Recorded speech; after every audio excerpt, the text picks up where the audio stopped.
sir.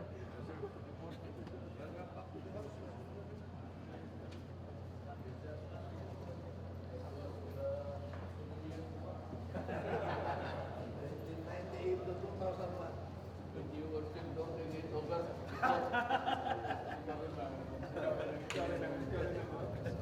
Oh, Deputy Mayor. Deputy. kung nagagalit, tapos sumisigaw, yan ang namin.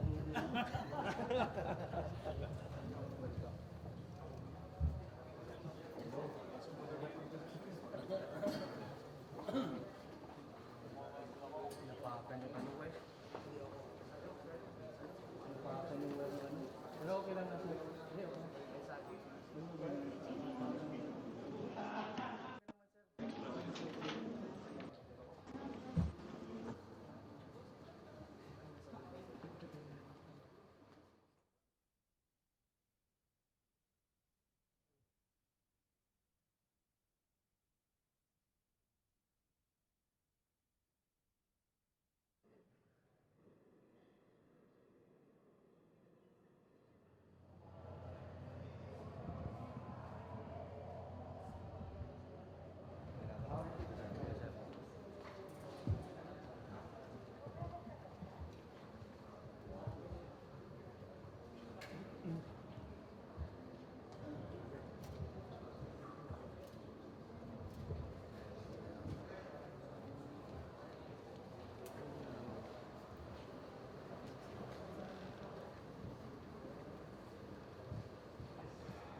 Sarado na yung seat, sarado na yung ano natin, doors.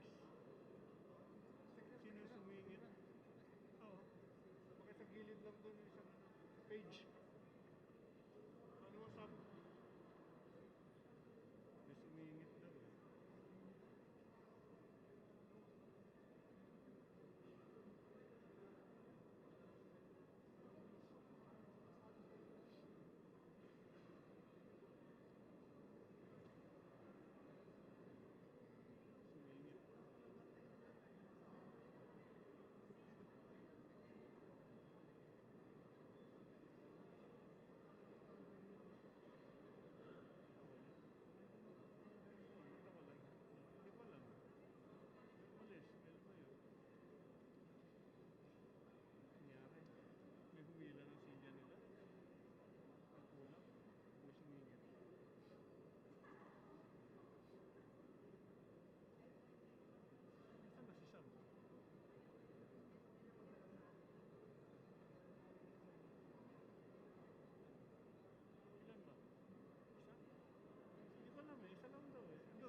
ito na. Okay.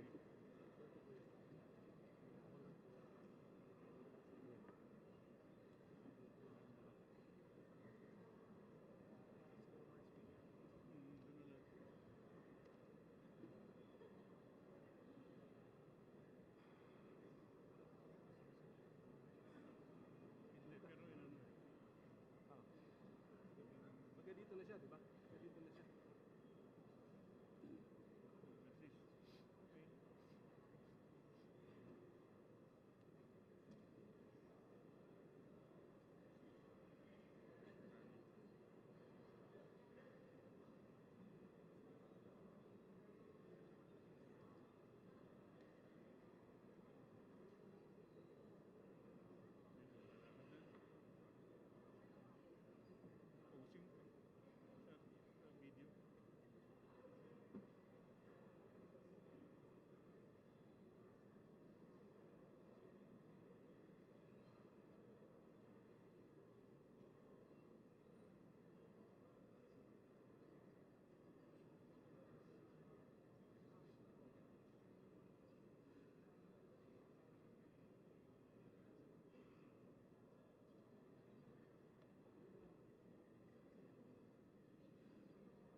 Ikaw ang pamuno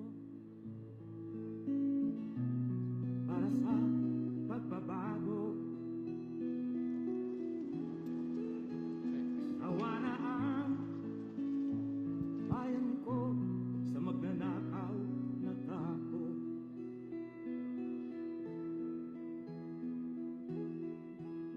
Madilim na kahapon, ikaw ang mag-aahon. Sa piling mo, di ko mawawala ang korupsyon.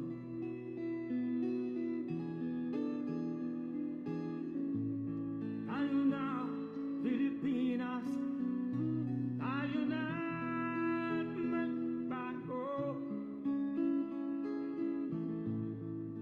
Hawat kamay tayo para sa pag-asenso. Ikaw at ako, tayong lahat kay Rodrigo Duterte, para sa tunay na pagbabago.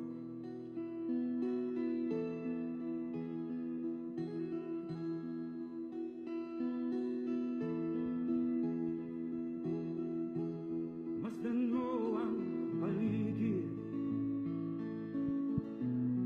alam ang mga krimen, rape, droga at mga nakawan. Ladies and gentlemen, President Rodrigo Roa Duterte of the Republic of the Philippines. Tayo na, Pilipinas, tayo na magbago. Hawat kamay tayo para sa pag-asenso. Ikaw at ako, tayong lahat kay Rodrigo Duterte, para sa tunay na pagbabago. Why am I here? I am here because I love my country and I love the people of the Philippines. Ikaw at ako, tayong lahat kay Rodrigo Duterte, para sa tunay na pagbabago.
para sa tunay na pagbabago.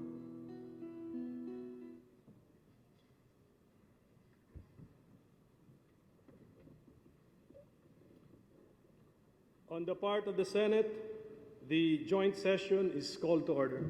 On the part of the House of Representatives, the joint session is called to order.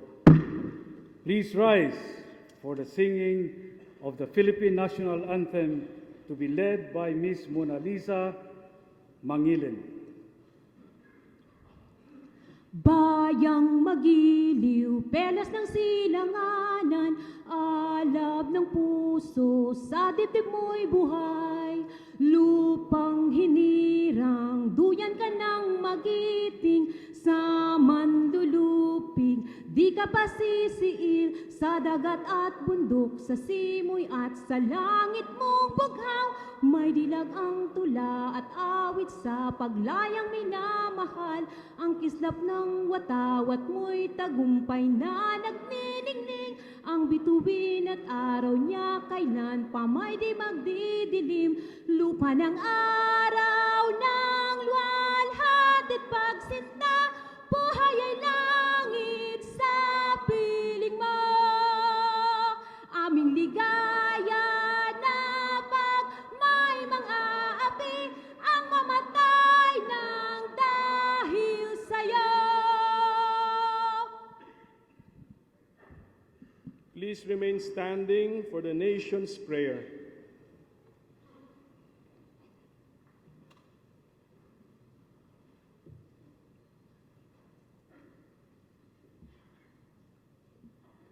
Sa ngalan ng Ama, ng Anak, ng Espiritu Santo. Amen. Dakilang Panginoon aming Ama, kayo ay aming pinapupurihan at pinasasalamatan sa inyong naging patnubay at mga pagpapala. Dalangin po namin ang inyong gabay at karunungan sa harap ng mga ibayong pagsubok na aming hinaharap, upang magkaroon ng bagong lakas na nagmumula sa katiyakan ng iyong naisin. Ya Allah, Ya Malik al-Mulk, itinataas namin sa inyo ang pamunuan ng aming pamahalaan, ang aming mga mambabatas, mga miyembro ng hudikatura, at mga kumakatawan sa aming serbisyo sibil. Pag-isahin ninyo ang kanilang kaisipan at damdamin sa pagsulong ng interes ng aming pamayanan tungo sa higit na kaunlaran ng aming bayan. Basbasan po ninyo ang aming hukbong sandatahan at ang hanay ng aming mga kapulisan. Inyong katarungan kanilang maging pamantayan.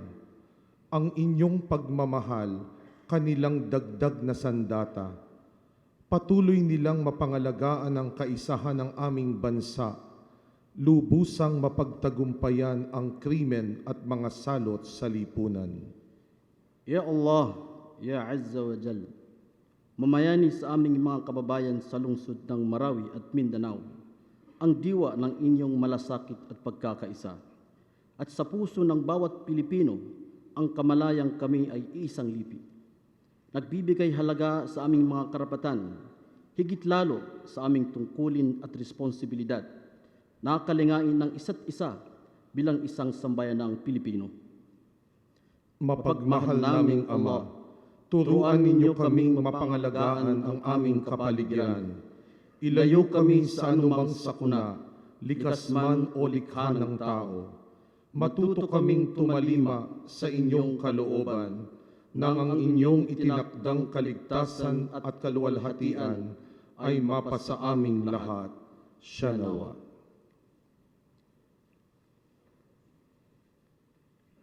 Ladies and gentlemen, honorable members of the Congress of the Philippines, Rodrigo Roa Duterte, President of the Republic of the Philippines.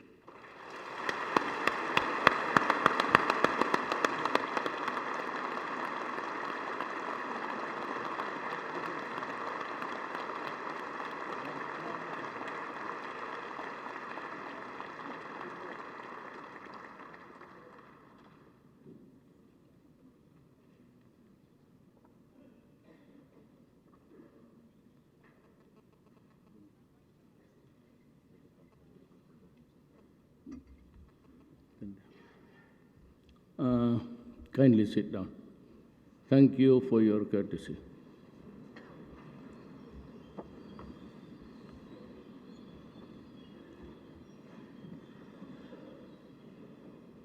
When I was a member of Congress, my seat was over there, and near the seat of the lady with the violent, not violent, but rather violet dress,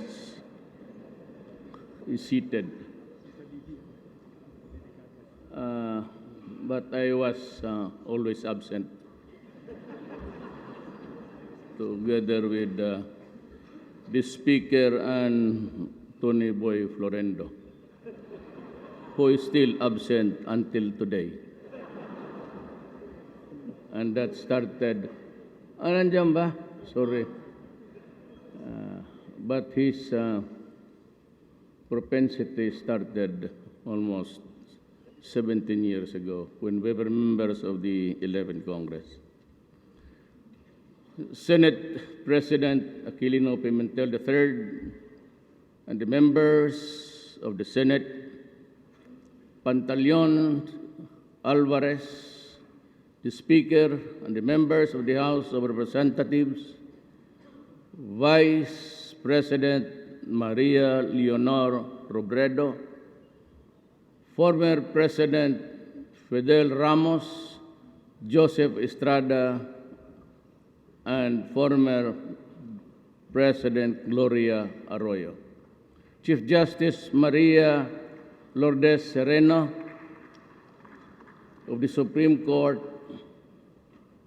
and the members, of course, Archbishop Pinto, and the distinguished guests of the Diplomatic Corps, Secretary Salvador Medaldia, and the members of the Cabinet, my fellow workers in government, my countrymen.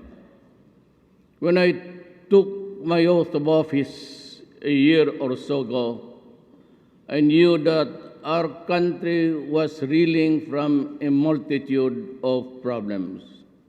That day there was euphoria in the air resulting from a successful campaign, and the thought that dominated my being was to make good on my promise to the people to bring change about.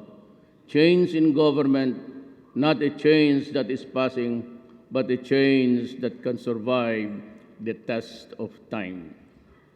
Although I still had to know the magnitude and gravity of the problems, my feeling then was that equipped with the political will embraced by a concerned citizenry, those problems would eventually be bested by us.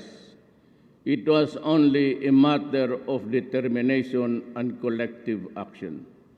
It was only a question of time.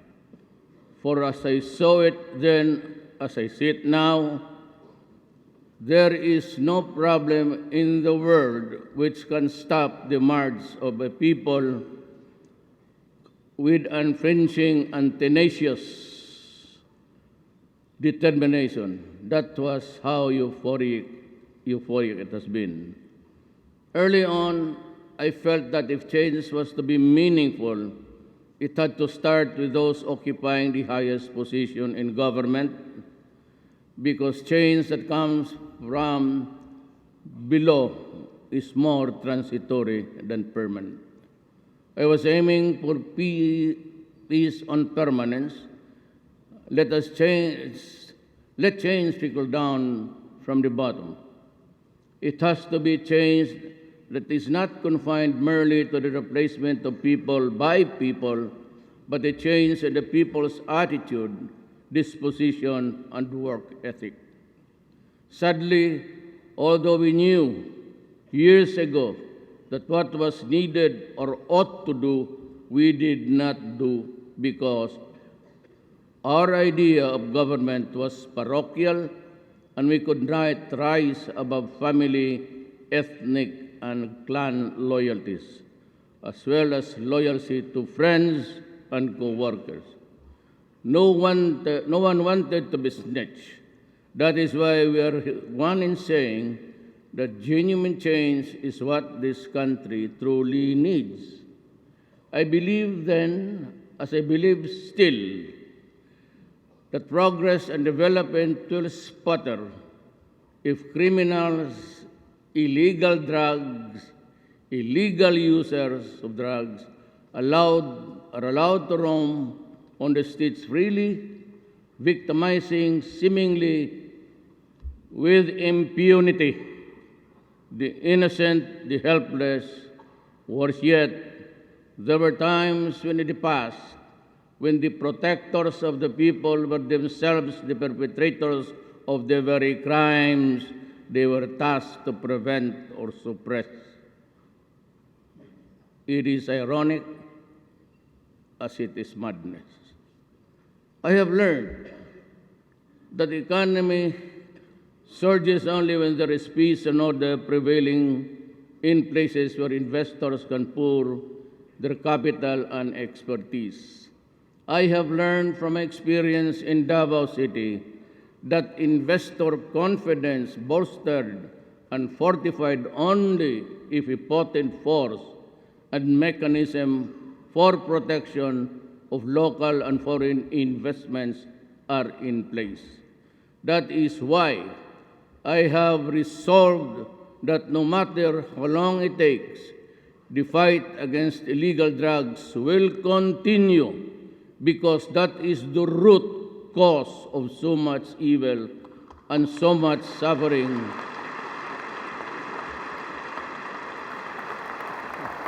that weakens the social fabric and deters foreign investments from pouring in.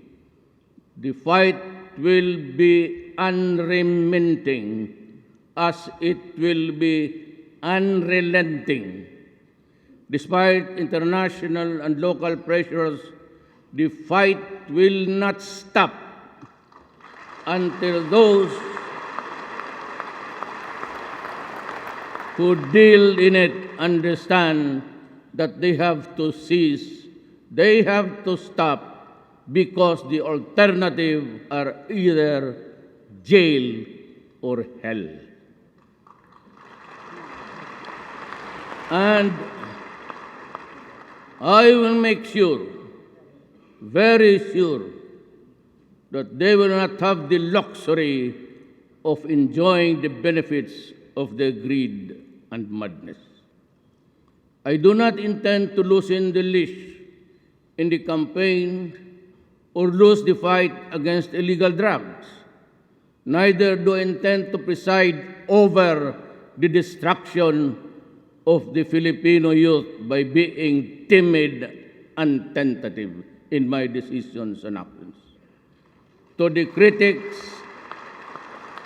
against the fight, your efforts will be better spent if you use the influence, moral authority, and ascendancy of your organizations over your respective sectors to educate the people on the evil of illegal drugs, instead of condemning the authorities unjustly, blaming for every killing that bloodies this country. But don't get me wrong, I value human life the way I value mine. Each life that is snuffed out translates into future generations' loss. It is like cracking the acorn from which an oak tree grows, which in turn produces the seeds to complete the complete cycle of perpetuity. There is a jungle out there. There are beasts and vultures preying on the helpless, the innocent, the unsuspecting. I will not allow the ruin of the youth, the disintegration of families, and the retrogression of communities forced by criminals whose greed for money is as insatiable as it is devoid of moral purpose. Neither will I be mobilized into inaction by the fear that I will commit an act that will expose me to public condemnation or legal prosecution. You harm the children in whose hands the future of this republic is entrusted, and I will hound you to the very gates of hell.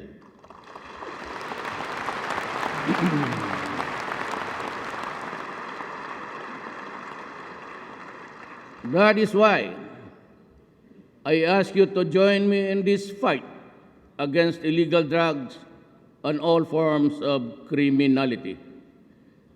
The government equipped with legal authority and you, the moral ascendancy over the sector you represent, can do so much and hopefully eradicate the social scourge that plagues us to no end. Look beyond your biases, your prejudices, your ambition, your political agenda. The search for change will begin and end only when we look into ourselves and find it within. Today, a multitude of problems confronts us. No sooner is one problem solved, another surges forth in its place. But we will not be disheartened. We will not be cowed. We will not be overwhelmed. It is during trying times and troubled events that the resilience, perseverance, and determination of the people are tested.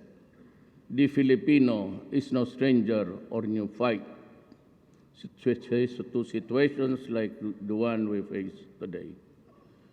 We can and we will overcome, as we did countless of times in the past, only if together towards a common goal.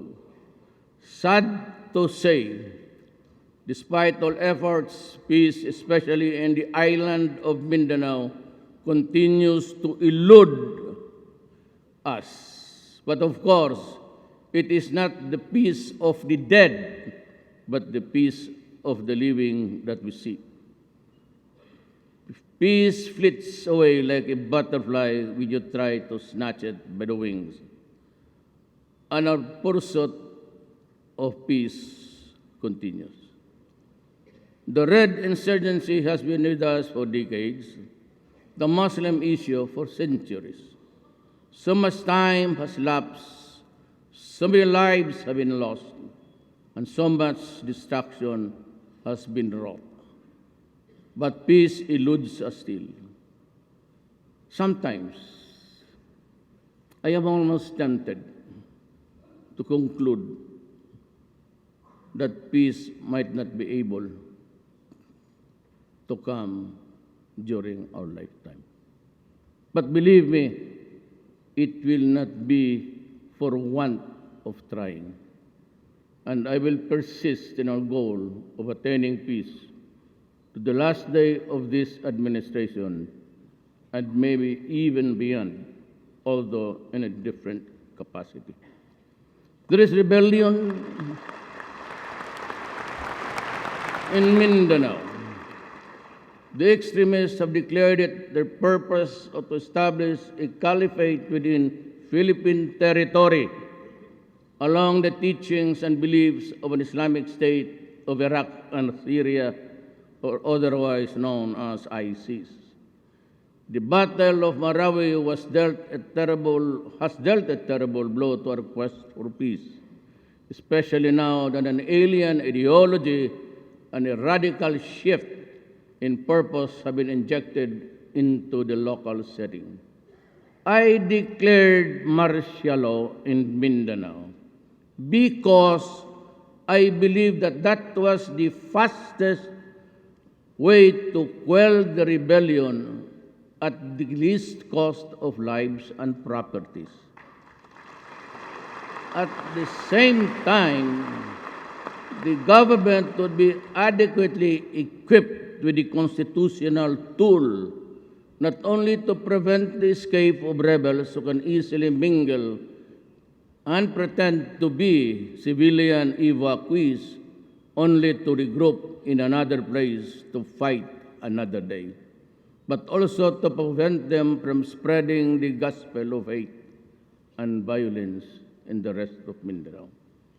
Martial law and the suspension of the writ of habeas corpus enable the military to arrest, detain, and question suspected members and sympathizers of rebellion, similar to what happened to the parents of the Maote brothers.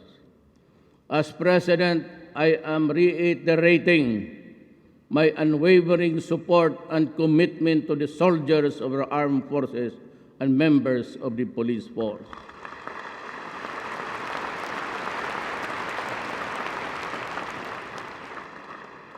Those who are on the ground and in the battlefields, and those who are risking their lives for our country and our democracy, I have your backs.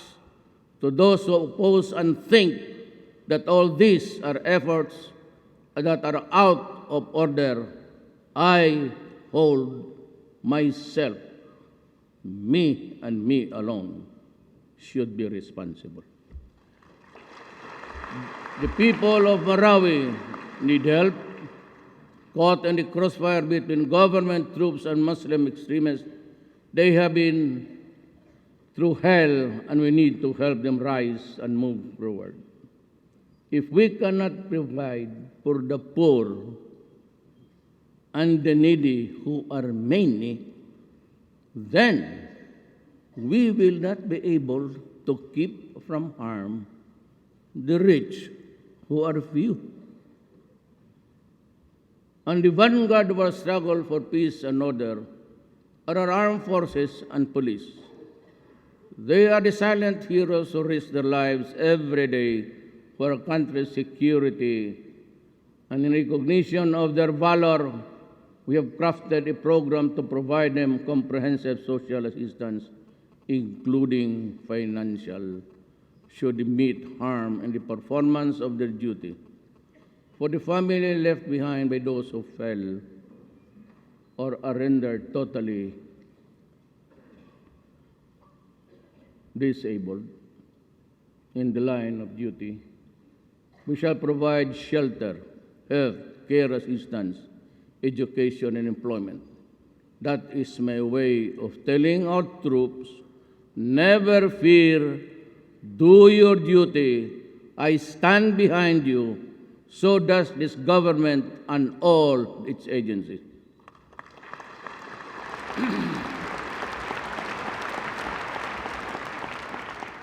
To decisively address insurgency and terrorism, we are working doubly hard towards a stronger and more credible national defense system for the country.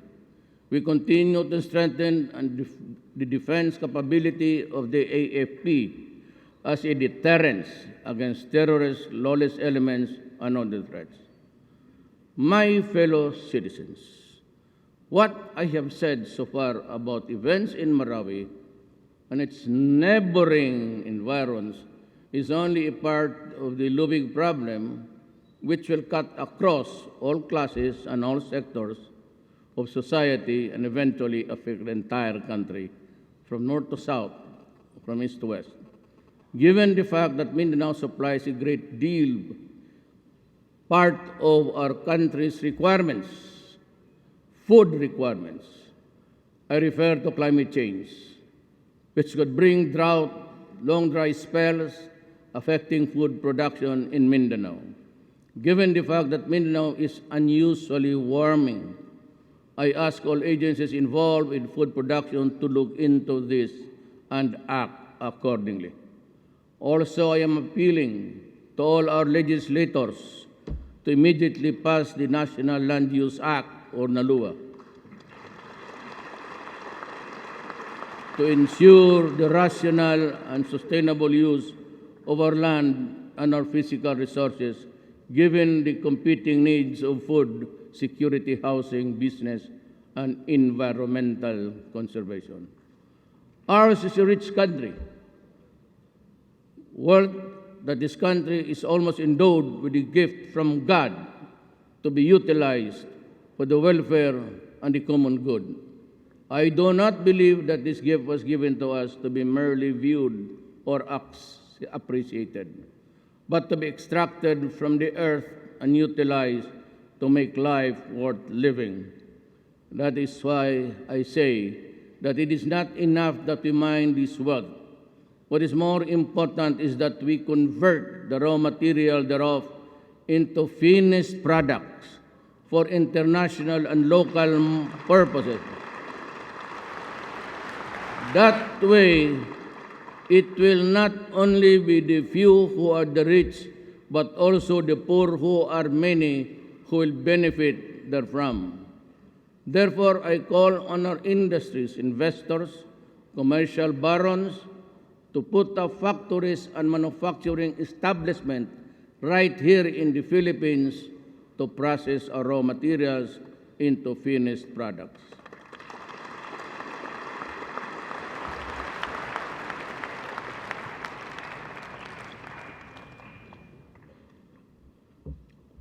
At this point in my administration, if possible, we shall put to a stop the extraction and exportation of our mineral resources to foreign nations for processing abroad and importing them back to the Philippines in a form of consumer goods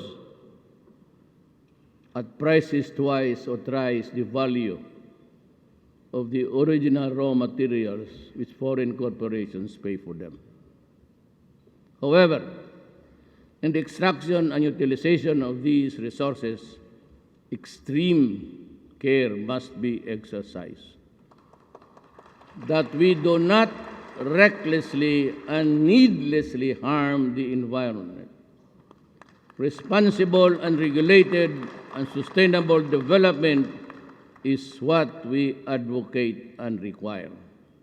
The protection of the environment must be made a priority ahead of mining and all other activities that adversely affect one way or the other, and this policy is non-negotiable. I sternly am warning all mining operations and contractors to refrain from the unbridled and irresponsible destruction of our watersheds, forests, and aquatic resources. You have gained much from mining. You only get about 70 billion a year. But you have considerably neglected your responsibility to protect and preserve. And even the tax is about 5%. Environment for posterity. I am holding all mining companies and its officials responsible for the full and quick cleanup, restoration, rehabilitation, all areas damaged by mining activities, and the extension of all necessary support to the communities that have suffered mining disastrous effects of their health, livelihood, environment, among others. Ganito yan eh. Medyo alis muna ako dyan sa sakit ang mata ko dyan sa yawa niya. Alam mo, you have a mining. I have to grant you a mining because you have complied with all the requirements of the law. And I cannot I'd be subject to imandamos if everything is perfect. And you have every right to mine. But in doing so, you destroy the rivers. You destroy the streams from which the poor people fish. Haluan or mudfish, and that is protein for the day for them. Ngayon, makita mo naman, not only Gina Lopez gave you a clear picture of what was happening horrendously. Nakita mo kay Ted Fallion. Yung kay Ted Fallion, talagang nanood ako. Dalawang beses. And I realized that I have to do something about it as a Filipino. Alam mo,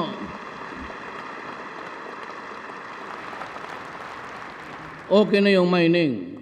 Subsidiary ka lang ng isang another giant corporation. Or you are a sister company of a telecommunication. Hindi kayo magugutom. But look at the picture shown to you. For once, they behave correctly, ang ABS-CBN.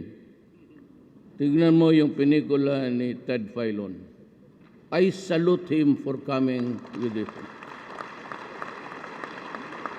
You see, the palayan, ang palayan tumuyo at ang soil nag-crack. So the farmers cannot eat anymore.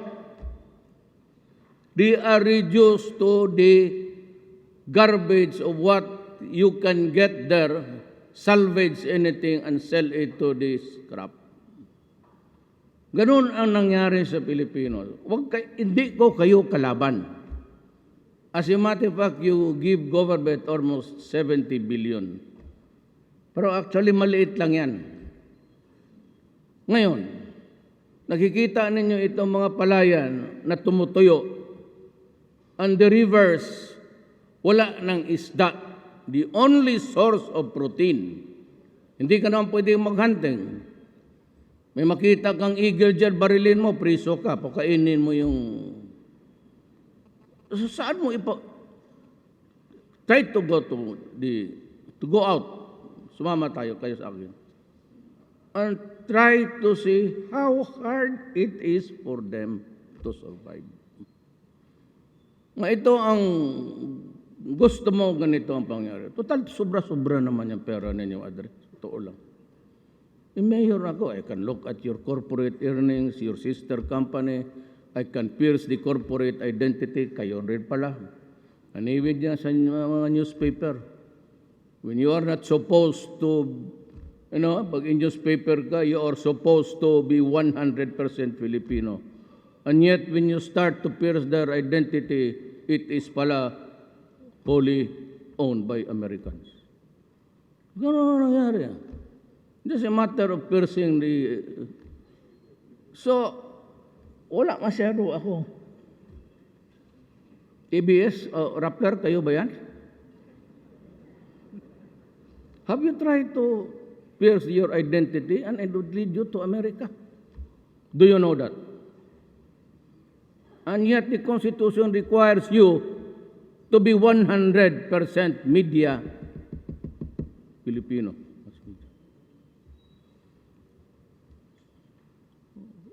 Rappler tried to pierce the identity and you will end up American ownerships. Kung kayo mga mayaman na kayo, may mining company, ito ang deal ko sa inyo. Either I will raise the taxes. Ang kumikita niyan, i-reserve ko to compensate for those who are suffering and in agony. You have to come up with an agony. You have to come up with a substitute, either spent to restore the virginity of their source, or I will tax you to death. Kasi yung taxes makuha ko, talagang ibubuhos ko. Ngayon, if you can make an arrangements, an inventory of yung nasira, yung mga tao nagutom, but yung river nila, wala nang makuha because it's... You know guys, may mga taga-Davao, we are new to it. We are not new to it. You want to see horror in your lifetime? Akong bahala. NPA, wag muna kayong pag-gara-gara dyan, away-away kayo, magpunta kami. Samahin ko sila. You stop your... Puro hambog lang kayo dyan. Punta tayo doon sa Diwalwal. doon sa ball mills, and I will show you the river. Up there at the source, it's so pristine. But doon sa, right at the start to the boundary where the millings are started, the water there is not clear. It is not brown. It is black. Your 1 peso will win 1 million from me if I am lying. O gusto mo, isamo ko kayo bukas doon. Ngayon, pag tinarget na yung mga gagong NPA na yan, problema natin na lahat. Sabay-sabay na lang tayo. Bakante ang presidency, bakante ang senado, pati ang congressman. Pero totoo yan. You should visit them.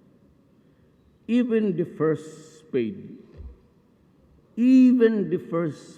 full of earth that you extract and throw it away of no use. Tabi mo lang yan dyan because it's an open pit. You dig and dig and dig. Is already the first spader is the decreation of Mother Earth. Ano ang isa pang galit sa mining? Si Speaker. He comes from a mining town but he hates mining. Ako naman, kasi mga kaibigan ko yung iba, yung mga classmate ko, mga vice president ng mining, punta sila dito, but I use this, it reduces into something, the damage that you have caused. It's not about our friendship. It's not about years of being in the same room. It's not being fraternity brothers. But it is something that gunon yan eh. Alam mo yung martial law, I'm not so much endeavored. Sabihin ninyo na hindi nyo ibigay, okay lang. Wala akong problema dyan. Baski sabihin nyo na tama na, then I will still fight. The way I will fight the war. If it is not acceptable to the normal of civilian conduct, then I am sorry. Because I am not fighting a civilian war. I am stopping violence and rebellion. Hindi talaga ako. Ibigay man ninyo, hindi bali sa akin, wala. Because ako, I do not intend to go beyond my term. Si matter of fact, mas gusto ko barilin ako doon sa likod. Dito. Hindi masyado ako itong bilib itong trabaho ito. Akala ko, bilib ako. Pagdating ko, alitse. Sakit ng ulo. Totoo. Na kayong kuha, nakikinig kayo. Wala akong pinirmahan ni isa. Putang ina nga. Na pagparap, pagkain, hindi pagkain kung kayo sa opisina, bayaran ninyo yan. Maglabas ako, I do not collect anything. I do not remember. I do not sign anything there until now. Wala akong allowance, wala akong tinatanggap lahat except my salary. Tapos 2 pamilya pa ang maghati. Ano mo masama niyan?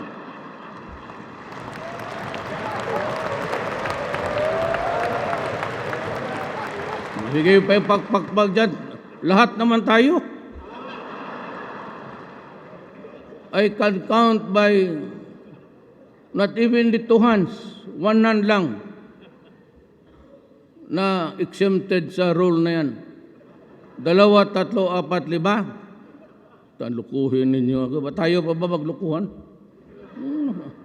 Just because this is Congress, it's supposed to be a secret. Wala kayo itong mga to. Pareho kami lahat yan.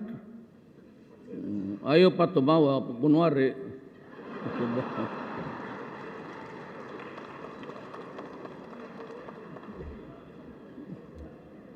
So, I will increase the taxes.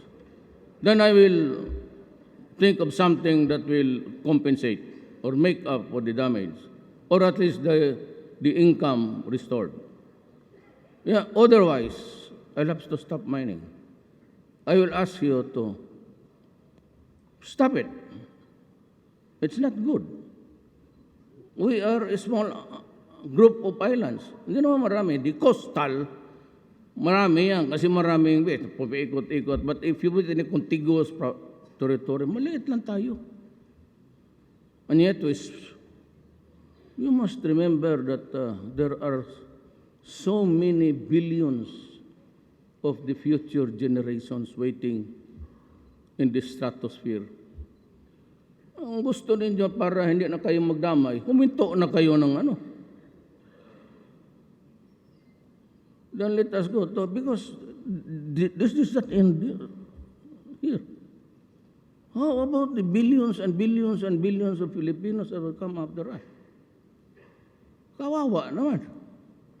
They'll have to scratch Mother Earth to eat. By this time, kung walang upheaval, no regeneration will occur. We are almost like talagang ginagano natin maliit na lang ang makuha nila. Ba't maawa naman kayo? Makikita mo yung apo mo kung ganun mo na lang. Kung ganun mo na lang yung embrace mo yung apo mo sa pangalawang asawa. Yung isang ganun rin. Di ba? Di ba, sir? Suntukin kita dyan ngayon, liar ka. Finally, let me make this appeal to those directly engaged in mining. Declare your correct income, pay your correct taxes. Believe me, your failure to do so will be your undoing and eventual ruin.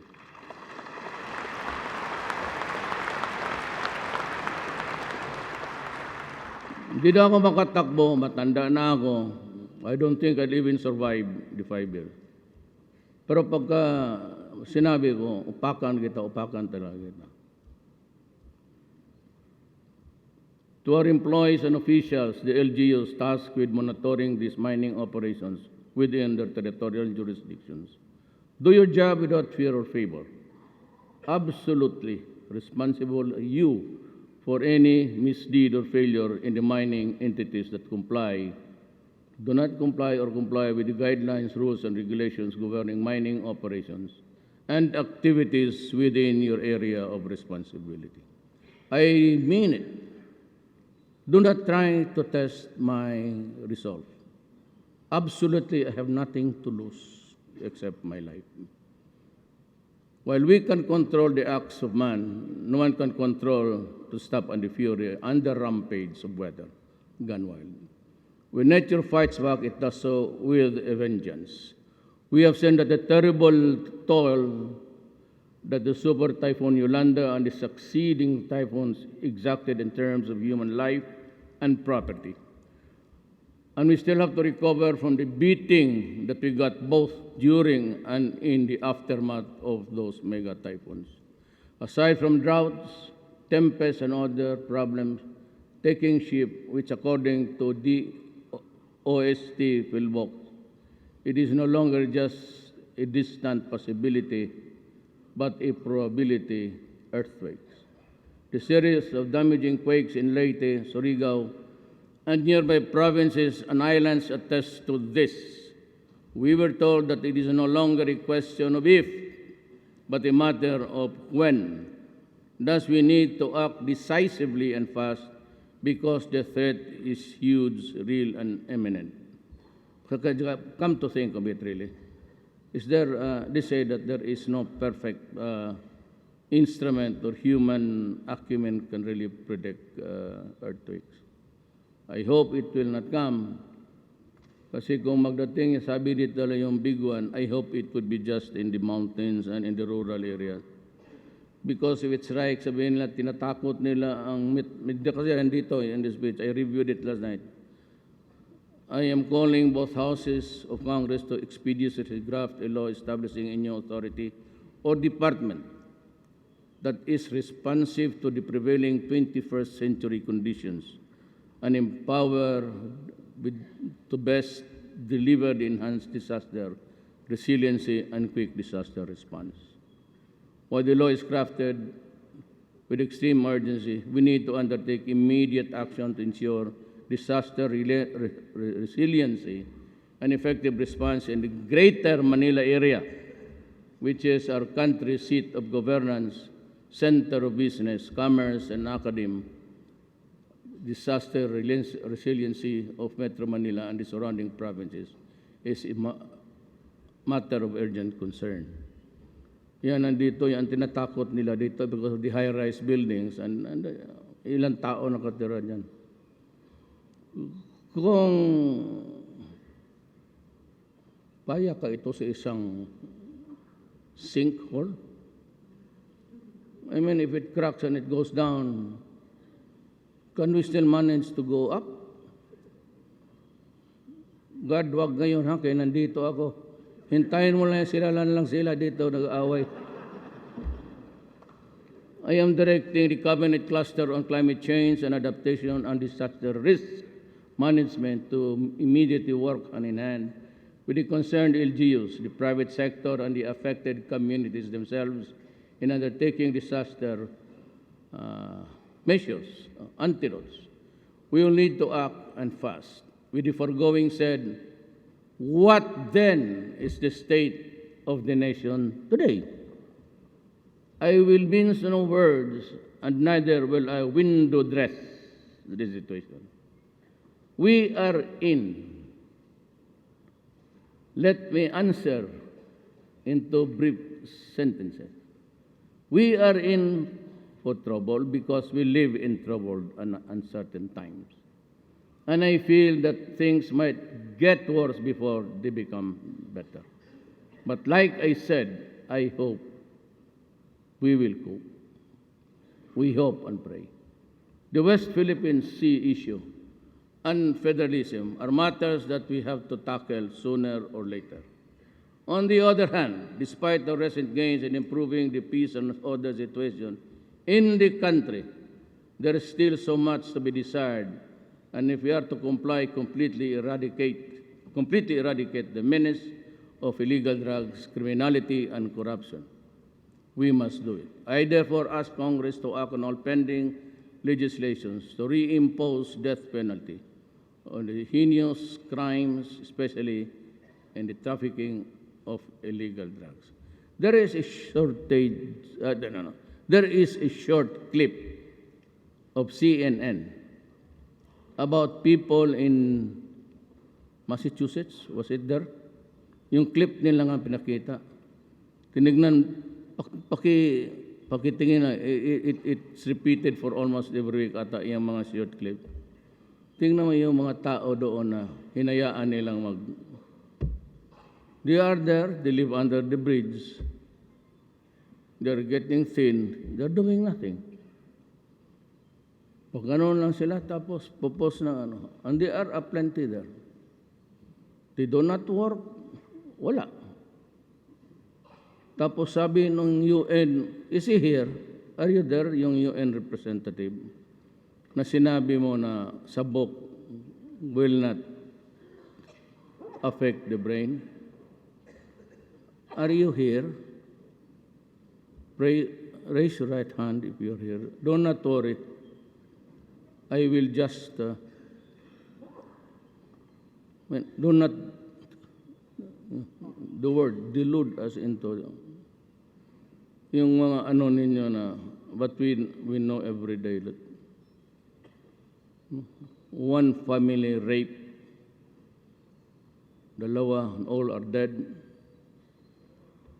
Then you trivialize it with human rights and due process. Okay ako niyan. When you go into an anger, you burst with rage, okay yan.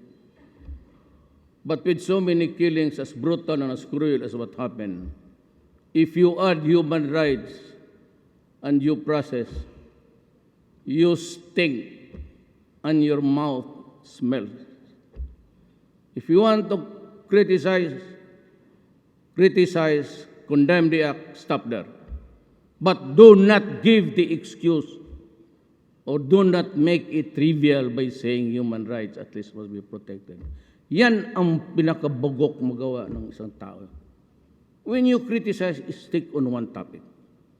Then you find an event where you can talk about human rights and due process. But do not talk about it at the same time when there is a carnage and you begin to blabber, talk about human rights. Lalong nagagalit ang tao. Ngayon, mo, may namatay dyan, nakalak mo sino man. What have you done in the name of human rights? 77, you have the records. You can summon the police. 77 before I became president. All drug-related, 77,000. And you trivialize that with a conference, at saka pumunta dito, ang tatanungin yung nasa prisuhan. Na pinriso dahil just imagine, I challenge you. You want a debate in public? Okay, we'll have it. I will challenge you how also you trivialize the thing by binibigyan ng importansya si Dilima. You will all hear, you conducted the investigation. You heard the witnesses. You saw the videos. Is she a credible woman? Can she be a moral person? Hirap yan. Puro kayo drama dyan sa...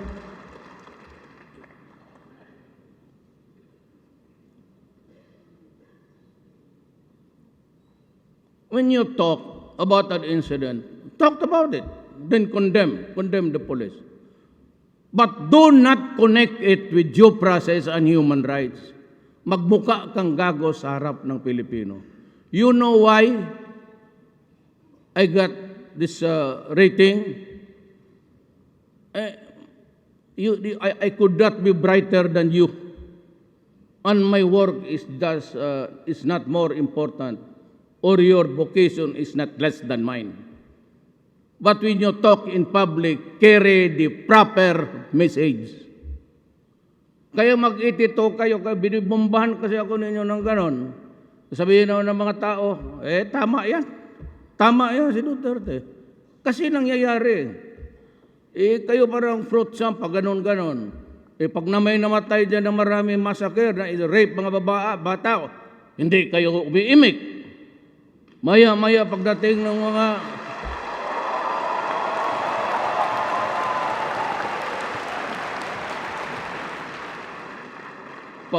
nitong mga Western expert ko, no, you give them so much premium and importance. Saan ba ang utak ninyo?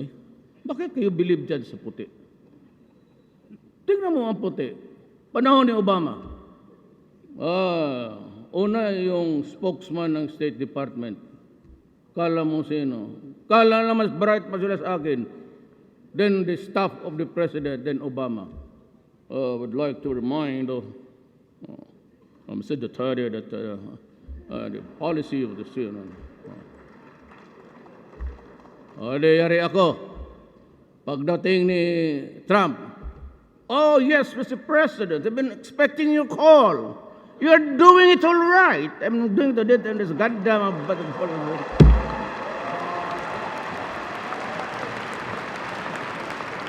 uwi na ako.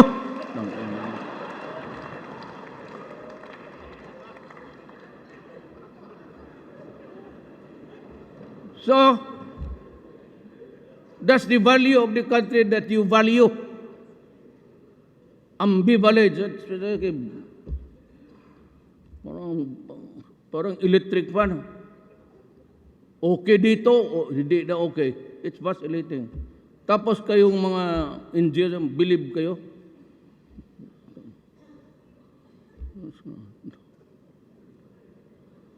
Hindi ko talaga maintindihan Pilipino. It takes for an American to say that I'm a son of a bitch. And it takes an American to say, oh, you're great, you're a hero in your country. O saan ako pumunta nito ngayon?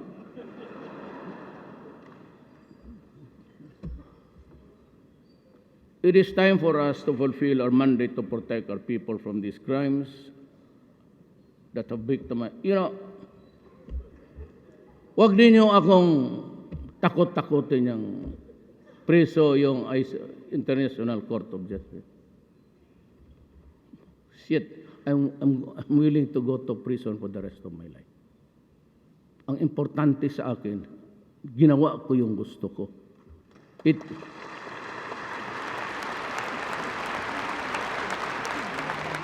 Alam mo kasi, in this country, it is a rule of majority. I did it for the 50 plus 1. Because in a vote of 100, I get 51. 50 plus 1. 50 is 1 up. 1, that is majority of 1. I win. Yung 49, yun yung mga, I do not have to make them happy. But when the time comes, kung malasin ako, pupunta ako sa prison, do not worry about me. I can take it. Nung maliit pa ako, labas rin pasok ako sa... Wala pa yung Luni, Pangilinan, labas-pasok na ako sa prisuhan. Kunin yung record ninyo sa police doon sa Davao. Takutin. He will be prosecuted. Hoy, abogado ako. Well, because I will insist. Sabi ko nga, everybody is entitled to come here and question me. But I have to question you also. At para magaling, let us make it official. We go to court. We tell the judge that we are hearing by a international body. Can we have it judicially recorded? And I will place them under oath. Mahuli ko matalaga yan sila. May pinatay ako, tama yan. When I was mayor, a little over, for 23 years ako mayor ng Davao. Makita mo ang Davao ngayon. We have been LGUs before. What city is now hitting 9 growth %? Nandoon pa kami sa Mindanao, binubumba pa kami sa Davao. Davao is 9 growth. Tapos sabihin nyo, ngayon, paano i-9 mo, palabas mo itong 9 ng you're about to hit 6 or sabi nila. Pero pakayaan mo lang ako, mag-abot ito ng 21. The highest in the world. Kayo lang tigapigil eh. It is time for us to fulfill our money to protect. Tapos na yan. Kindly, for so long we have to act decisively on this contentious issue. Capital punishment is not only about deterrence, it is also about retribution. Make no mistake about that. Iba kasi ako eh. Let us understand each other, including the international community. Our criminal system uses the revised penal code. That is a law that was given to us by the Spaniards. The original revised penal code, though it was translated into English. And those, in those about 2 books, 3 books, that are the definition of crimes and the penalties and everything. And the thrust of that revised penal code, ladies and gentlemen, is the essence of retribution. That is why you have penalties. There is also the word positivist theory, that you can nurture a criminal into goodness, provided he goes to prison for 2 years, 3 years, He's released, he's a sex offender. When he goes out, he rapes again, kidnaps another girl, and makes her a hostage for so many years. Ganon kayo eh. Admit it, ganon kayo. You are so too lenient about this son of a bitch, a human being that has a virulent brain, and his enemy is society. And many a times, there were sex offenders in America released, only to rape and kidnap again and kill in just a few months after release. In the Philippines, it is really an eye for an eye, a tooth for a tooth. You took a life, then you must pay it with life. That is the only way to even. You cannot place a premium on the human mind that he will go straight. Nobody can. Not even your best scientist. No one has ever fathomed how a person would react, especially in committing crimes. That's the only way to do it, to instill fear. That if you do it, you will die. That's the advantage of criminals and rebels and terrorists. Because they think that you are afraid to die. That's why when I went to Marawi, I was asked by the media, why are you here? I am here because my soldiers are here, and I came here to die also.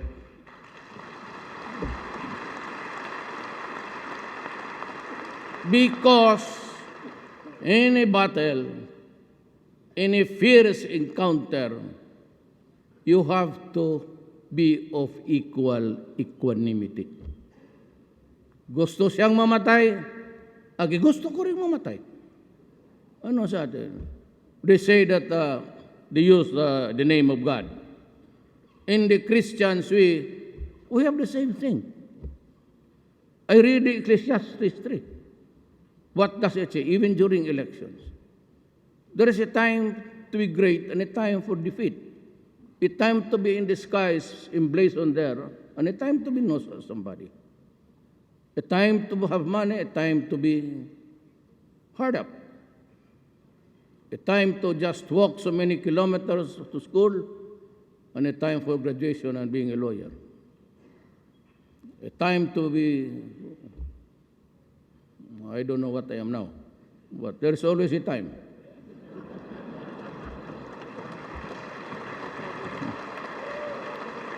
Ganon yan eh.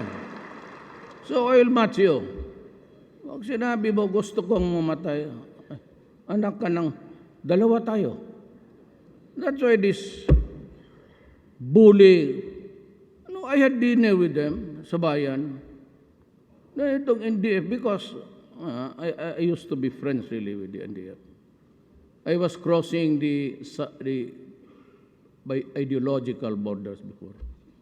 Ako yung nakakapasok sa teritoryo. We were friends really. But times have changed because God placed me here.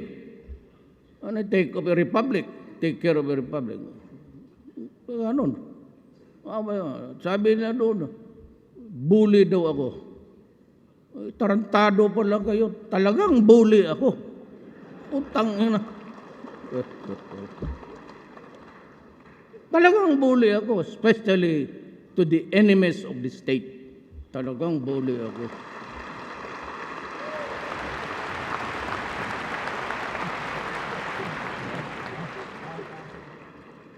Ito pa, sabi ko sa mga sundalo, yung mga human rights na you're flying everywhere, anywhere yung utak ninyo. I said, take no prisoners, which is kill them. Which is correct. But you don't listen to my speech. This media, lalo na itong mga EBS, kunin lang yung kill them.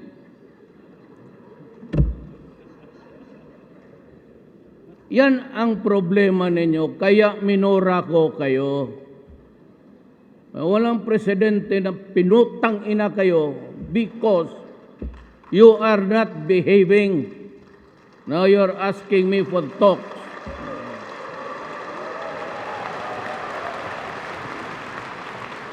When you publish in the newspaper or quote us in media, itong mga reporters would only quote, kill them. I said, kill them. In a fight, if you have to shoot them at the heart or the head. Sabi ko, why? Because they will be detained here in Marawi. Wala tayong prisuhan. Ngayon, and the courts will always insist that they will be, that's the law, that they will be tried and detained in the place where they committed the crime. Kaya huwag kayong mapatayin talaga ninyo kasi ilagay natin yan dyan sa barracks natin dyan sa ating mechanized division. Pag iskapo niyan, dalhin yung kanyo natin, ipaputok pa sa atin. Marami, how many jailbreaks in Mindanao and Cotabato alone? 6. Cotabato City, 4. Ang jail doon nire-raid tapos pinapalabas. Alam ba ninyo yan? Because you do not publish. Or ito mga tagamay nila, hindi kayo, mga bright kayo, believe ako. Mga gonggong. Sabi na, why? What happened last April in Davao? It was bombed. How many were killed? 27. Few years ago, the church was bombed twice. How many died? 59. The airport, just as the people were coming out of the departure arrival, it was bombed. How many died? 32. In the wharf, three nuns were lining up there. I have to scope the brain of the nun to put it in a can because the face was shattered. Zamboanga. And you say that the violation is only in Marawi. Turpi. Talaga kayo nagboto. Mag-usap tayo ngayon. Dalhin ko kayo doon sa mga biyuda. Kailan lang yun? Kung sabihin na it's only in Marawi, rebellion has been going on in Mindanao. Walang pinasanto doon. Hindi lang nyo binabasa ng gusto. Kasi it's very porous. Kung separate islands yan, baby. Kung separate yan, very porous, they can go. And Mindanao, this is not to... The Moro has nothing to do it. Pareho tayo. Pareho tayo Maranao. So, just shut up. Huwag kayong, ito ang totoo. Maraming Muslim sa Mindanao, lahat ng, sa Abra mayroon. In this fight, why do you think the Moro would side? Kung patayan, they will side with government? Kung ako ngayon, kung nakatira ako, hindi kami umalis ng di ako dinalang nanay ko sa labas. I will be a resident of Marawi. What do you think will be my sentiment? Solo, Davao, puro Muslim enclaves yan. There are enclaves. Parang baryo-baryo. Pag nagsentimento ang putukan, magputok yan sabay-sabay. Another thing I'll talk it about in the conference. Sumobra itong left. Magawa ka ng bahay, nakawin. Sabi ko ng sundalo, do not force this. I will just build yours. Bigay mo na lang. And may project ngayon, gusto naman nilang kumatin. Do not commit that mistake. Here and I will tell you, including the Congress of the Republic of the Philippines. You do anarchy, I will order the soldiers and the police to shoot. Even if I have to bury 1,000 Filipino. Huwag ninyo akong ganunin. Either let us understand this beginning today. Either we have laws in this country or we do not. We enforce the laws against the minors and the rich, but I will also enforce laws against anarchy, disturbance, and create trouble. Kayo rin, natatakot ninyo. Takutin ninyo ako na occupy the streets. Anak ng meeting. You stay there, you ask for 2 days, I will give you 6 months. Huwag kayong umalis dyan. Kainin ninyo pati yung dumi ninyo dyan. Magtakot-takutin mo ang gobyerno.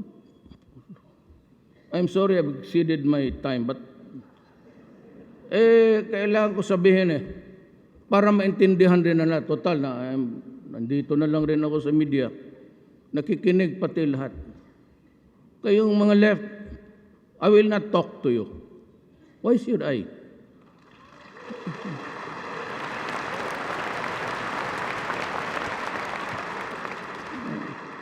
Wag mo na akong pilitin na magpatayo kayo mga pro-poor, shut up.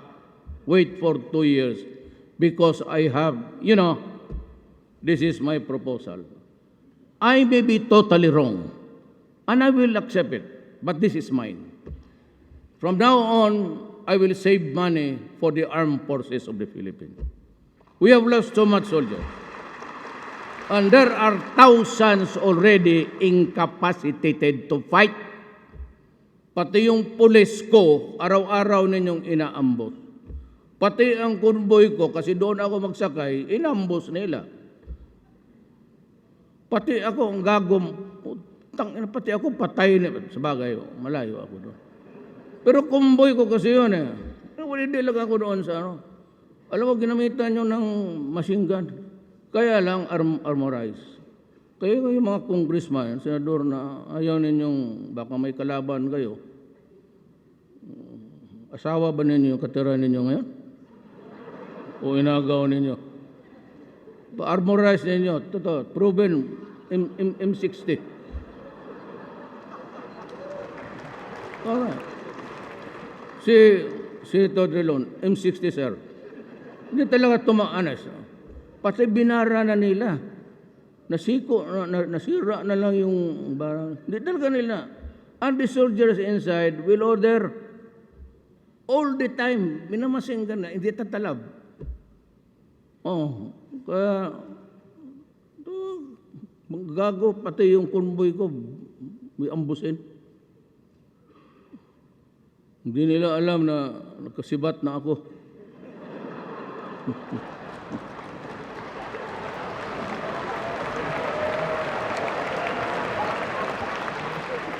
Kung gusto niya ako mag-usap kayo na, sumubra kayo, ikaw season,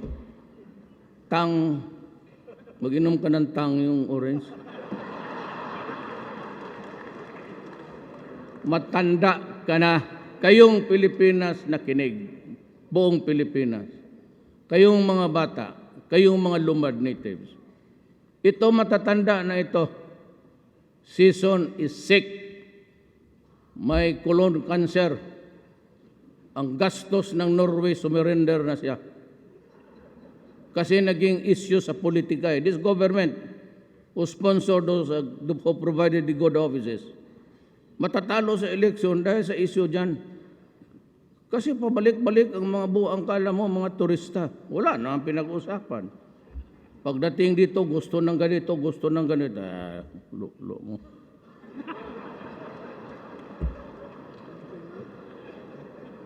Huwag mong sabihin yung meaning doon sa mga bisita.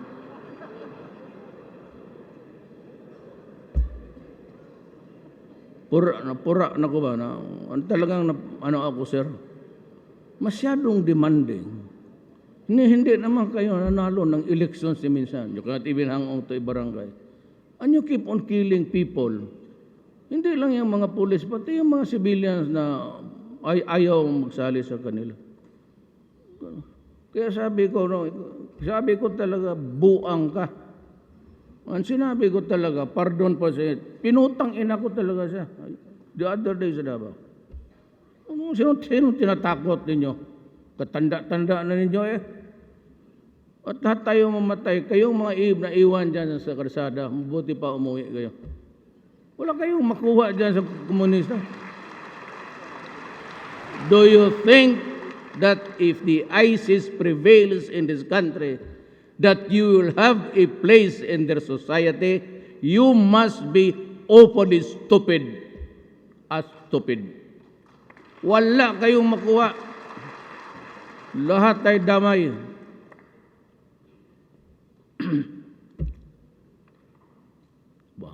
Thank you for allowing the exhaust dito. In our sustained effort to achieve just and lasting peace,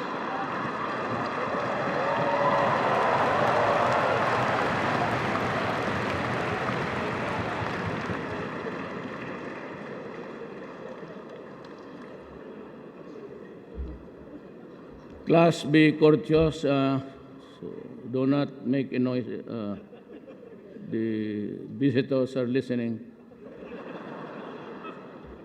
Just and lasting peace. For United Nations, we are pursuing an inclusive peace process in promoting the participation of all stakeholders, including those conflict-affected areas.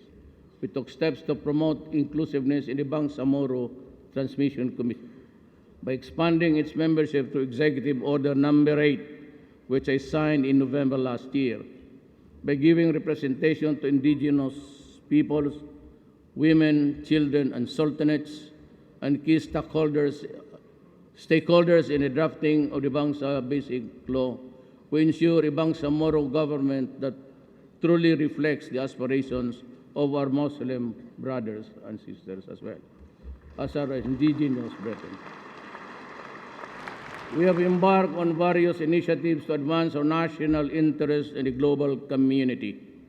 We pursue good relations with all nations anchored on an independent foreign policy and the basic tenets of sovereign equality, mutual respect, and non-interference. ASEAN independent nation will uphold and promote our national interests in the international community. We will strengthen and seek partnership with those who share our values. We will engage nations with full respect for the rule of law, sovereign equality, and again, non-interference. These are the principles that we are upholding as we advance towards this year for the meeting as the chair of the ASEAN.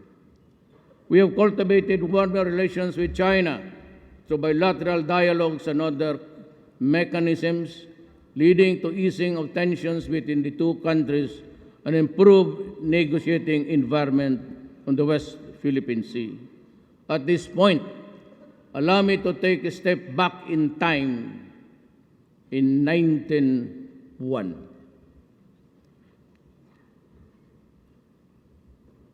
In 1901, there was known as Balingiga, and that is Eastern Samar. It was the time for Philippine-American War, a combined group of Filipino villagers and guerrillas, and an effort to defend Samar Island from the alien invaders, attacked and overwhelmed a U.S. United States infantry garrison. 48 American officers and men were slain in the attack. On the Filipino side, the casualty count was 28 killed and 22 wounded. In retaliation, U.S. gunboats and patrols were sent to Balingiga, Samar, with the order to make a desert of Balingiga and to reduce Samar Island into an island of howling wilderness, where every male citizen from the age of 10 and above and capable of bearing arms would be put to death. The church bells of Balingiga were seized by Demergans as spoils of war. Those bells are reminders of the gallantry and heroism of our forebears, who resisted the American colonizers and sacrificed their lives in the process. Krag against Bolo. Krag was the standard rifle issue to the American troops. And that is how the historians describe.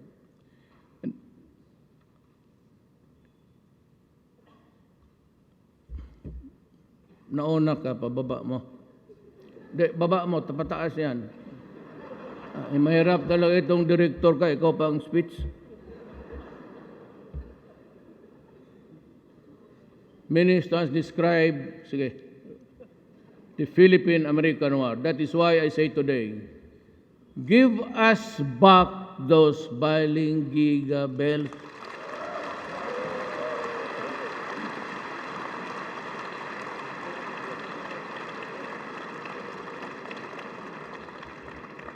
They are ours. They belong to the Philippines. They are part of our national heritage.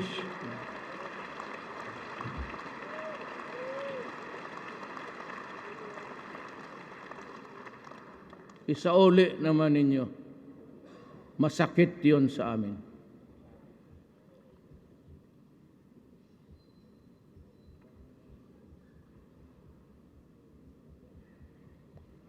We not talk about our overseas Filipinos. They are our heroes. They and their families have sacrificed much for the country. We all know how a large part of our economy comes from their remittances. That is why, to ensure that their rights are protected, I ordered the increase of our assistance to the OFW from 400 million to more than 1 billion. We have been hard at work in securing the rights and welfare of our OFW. A year ago, I also learned government officials and employees that I will never tolerate corruption in my administration, not even a whiff of it. Let the dismissal of several higher-ranking officials, whom I myself appointed, serve as a warning to all that I will never back down on my commitment to cleanse this government and corporation. In order to bring government services closer to the people, establish hotlines, government centers that receive public concerns. One of which is the Hotline 911, which allowed us to receive and immediately respond to emergencies. We also launched Hotline 8888, the Citizens Complaint Hotline. This is a public hotline facility that receives feedbacks or concerns on government services. Since we launched this hotline, we have received numerous complaints from the public on government slow government processing, unclear of changing procedures and requirements, centralized issuances of clearance and permits in Metro Manila, and discourteous government employees, among others. Meron ito eh.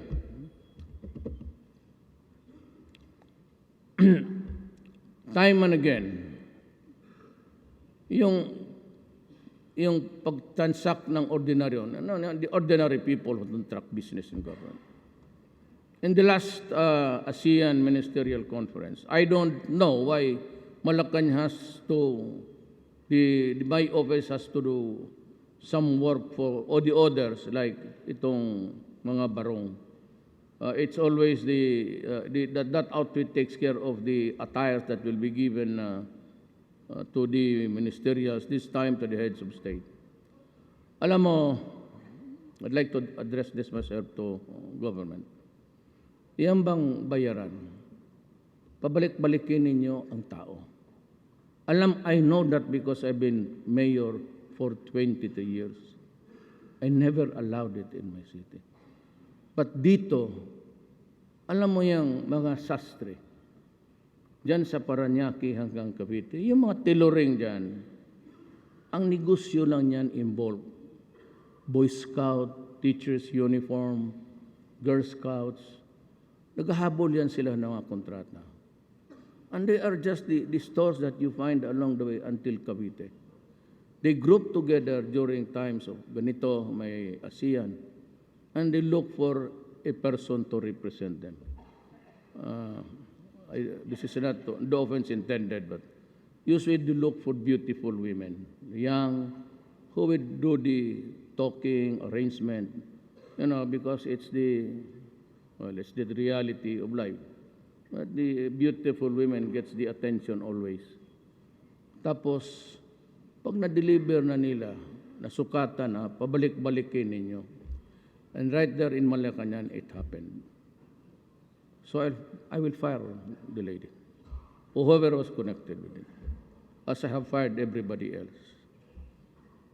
A cabinet member for buying an 18 million truck in Austria. That was not our contract. It was contract of the previous administration. 14 of those 18 million were already delivered. This cabinet member was, I was informed about, and I said his legal office to stop it. You know what? You can just write ahead. Travel there, sign something for another tranche of delivery. So right there at right in the cabinet meeting, I said, were you able to read the opinion of your own law office? He said no. But Sonny Dominguez was already passing to me yung sa iPhone. So I was reading it while I was talking to him. So, putang ina mo, you're fired. You're lying. And so I fired him. Go out of this office. I do not want to see your face again. Ganon ako ka-stricto. So the cabinet members, they are here, they're only given noon 1 year, 2 years, 1 month. The directors, makinig kayo sa gobyerno, bantay kayo. Directors, you're only given 15 days. And I do not want directors out of their office. You eat your lunch there. Lahat kayong taga-gobyerno. So that you can resume to work immediately. Now, ito ang deal ko sa public.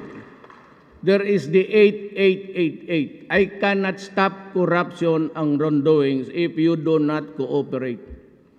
You text me, libre yan, 888. You name the public official.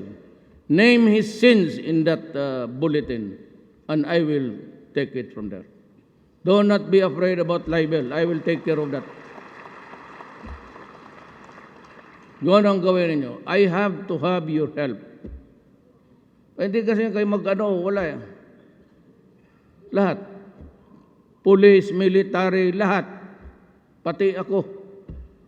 If you think that may nagawa ako ng masama, sabihin ninyo. Do not be afraid.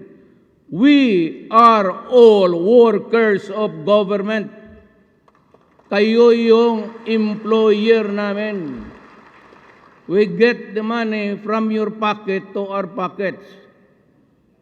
Kayo nan pa nyo, since when have you heard me talk about government and officials? I always address everybody, workers of government. I seldom mention Malacanang Palace. It is not a palace, it is just a house of wood. So why should I call it a palace? Give me something like the European style. Yeah, I just called it office. Palas-palas ka dyan eh.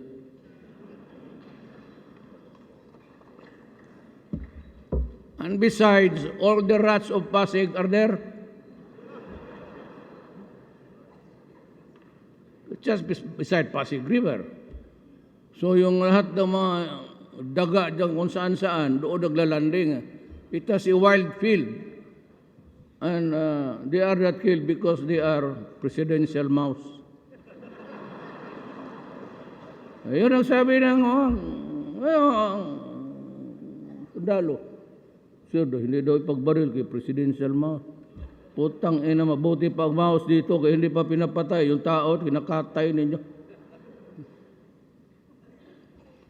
The people's patience is wearing thin.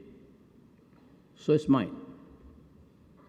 I am reiterating my directive to all government agencies from frontline services to our people from womb to tomb to further streamline the respective services to make these truly efficient and people-friendly. We want to ensure that our people receive the quality services that they deserve, minus the delays by the bureaucratic red tape. I expect speedy reforms along this line. We will right-size the national government. Let us trim the excess fat and add more muscle through the expeditious passage of the Act right-sizing the national government to improve public service and support. I therefore urge Congress to pass this at the soonest. For the government-owned and controlled corporations, isa pa kayo, the implementation of the existing salary standardization law pending review in the compensation and position classification system.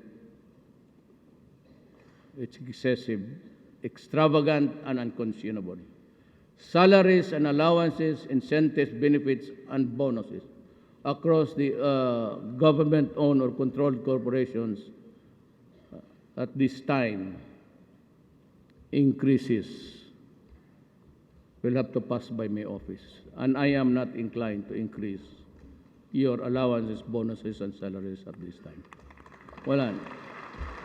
You cannot do it on your own. You have to direct it to the executive secretary. And I will just tell you, I am not inclined to give increases right now. Maybe 7 years from now, when Drilon makes it to the presidency. I also appeal to the Supreme Court to seriously consider the national interest and our development goals before issuing TROs and injunctions and critical government projects and cases involving government assets. I am just a co-worker also, ladies and gentlemen. May I be allowed to be also just as frank? Total, wala naman akong inaano eh. I do not mean to offend you. But I cite, for example, the Supreme Court TRO that prevents the Department of Health from distributing subdermal implants which cost the West States of $250 million worth of taxpayers' money. I also note that since its issuance 2 years ago, this TRO has impaired the government's ability to fully implement responsibly planning and family planning and methods in the RH law. It is time that we put an end to the practice of some parties of resorting technicalities in our laws, prevent the government from fulfilling its mandate. Ganito yan, ma'am. Total, this is as good as any other time to talk to you. And may I be understood by you. I am sorry to say this. Really, I am. I do not intend to do it. But if we have to talk about government and our sins, which I am not an exception, or our, delays, lahat naman tayo nagkakamali. Ganito yan. Two things. Wala na talaga akong panahon. I'll just say, I don't know if I can make another zona again in the future. It's not for me to tell. Itong TRO has been the bane of projects. And even konsonghe yung mga Ayala nag-aawa yan. Just to make you understand na hindi lang kayo. Tapos yung TRO na yan would delay the projects.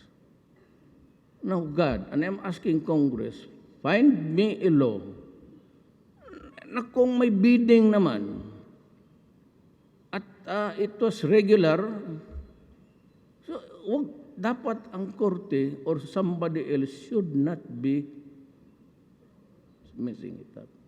Because it will delay the projects, which has been the case in the provinces.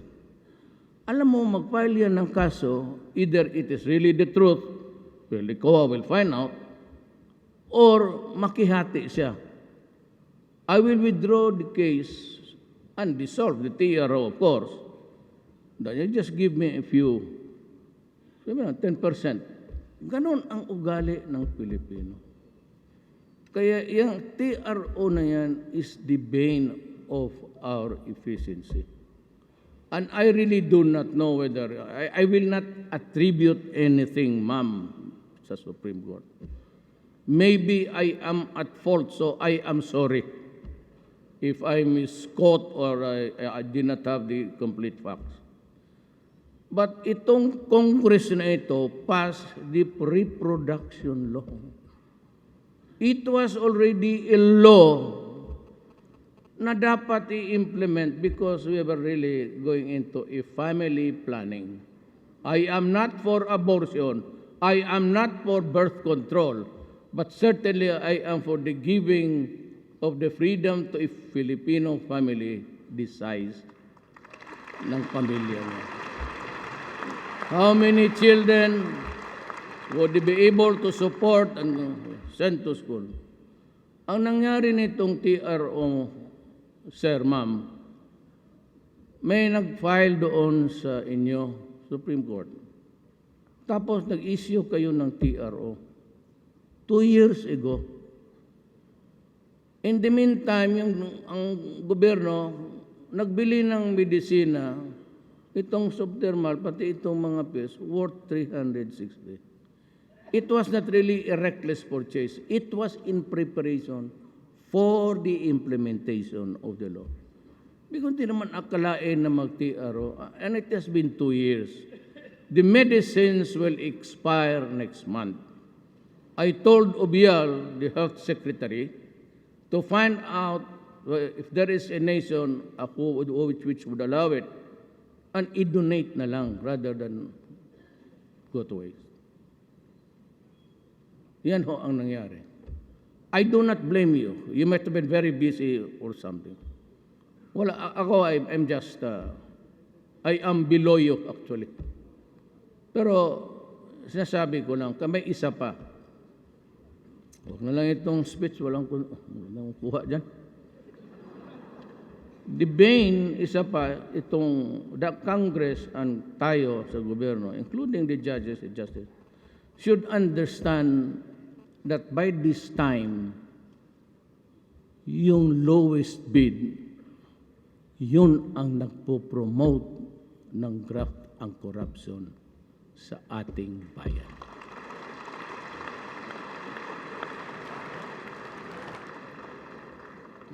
COA, you are here. At marama na lang ninyo na may violation ako.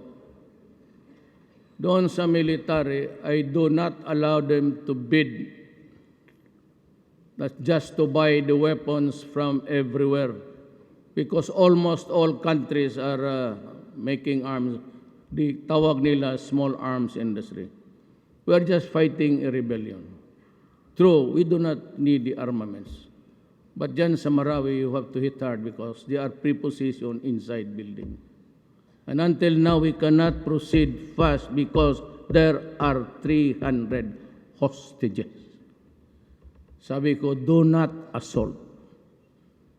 If necessary, we'll just have to wait. Wait it out. But we have to give food. You do not know. I don't care if they are Moro or Christian. But it's not, we do not have that luxury. Kasi pag there's a distinct possibility that we attack, they will just behead everybody. So find a way to do it. If you cannot find a way to do it, then just, I said, wait it out. Diyan ang nakatagal. Baka sabihin hindi marunong itong sundalo. Ako yung nagpipigil. Initially sabi ko, Bombay, sir, hindi talaga madala, sir. Every window is occupied, yung high-rise. And we were losing because of the snipers. And in the hurry, I said, slow down.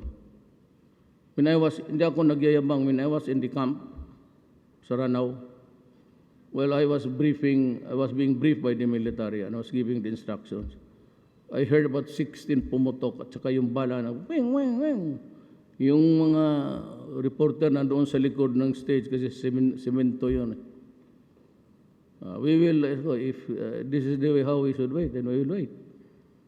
Unless you can find a solution, somebody here with what's the God, even a horse sense to negotiate for the release of yan. Yung itong isang abalik ko yung Louis Bid. Alam mo, ganun yan, Adre. Ang magbabagsak ng Louis Bid, yung walang pera. Ang magbabagsak ng Louis Bid, sasabihin niya doon sa, magbibigay po ako sa inyo. Kung sino-sino yan, mga opisyal. So, Louis Bid, papanaluhin siya. So, with no capital, bibigay siya ng pera. Tapos bibigay, lahat bigyan niya, connected will, lahat. Pagkatapos yan, if it is 100 million project, he has to pay so many guys. Ang naiwan niya 100, out of the 140 million na lang. So that is the cost of the project. So when I was campaigning for the presidency, I was all over the Philippines. My God, I could see the appropriation. Pero ang airport nila, 3 meters long. So ginawa na lang basketball court. And there is a province here. Hindi kayo. If you look into the records back in time, na puro na complex ang roads dyan. Talagang daan dito, daan doon. Pero pag pumunta taka, isang daan lang. It's only one highway. That is how corruption destroys the nation. Ngayon, last. I have to say this. Kailangan ko, sir, sabihin, sir. I was elected June 31st. Nag-oath ako.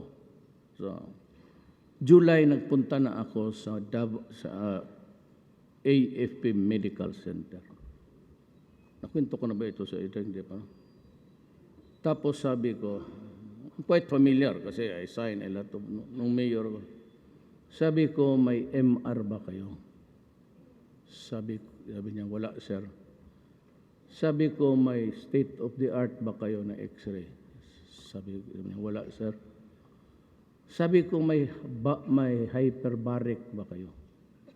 That's the chamber where you are placed inside. If you suffer events, you are nagdi-deep dive ka.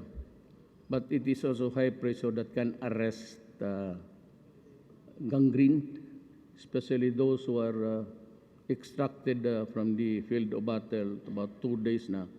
Gangrene sets in. So they are placed there. And it can work miracles for a wounded soldier. So, in one upuan, in one setting, you did this. Then I saw the building when I went inside. Yung drainage nila bumabalik. So I said, I'm really surprised. Military men, why would you allow that kind of thing? The dirt is going back to the... How do you expect the sailors the soldiers to get well? Tapos, that's the only building. The oldest. I said, okay, you rehabilitate it, I'll give you a new one in the meantime. But last month, I went to the back of my office, doon sa barracks ng Presidential Guards. So they were groundbreaking for the hospitals of the soldiers. And I asked the soldiers who were there also from Viluna, are you now using the equipments? Alam mo ang sinagot sa akin, sir, tayo-tayo na lang mag-usap, pag nalayan sila. Tayo na wala pa. Hindi pa na-deliver. Nabi ko, if this is the way how you treat our soldiers, and they are dying now, and that machine was ordered a year ago, then a cordita, a mutiny, is not a surprise to me.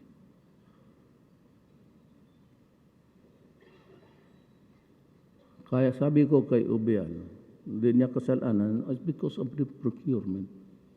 Pero ganun kahaman. Secretary Villar here, Ubial rather. Are you here, Secretary? Change the procedure because I will change you.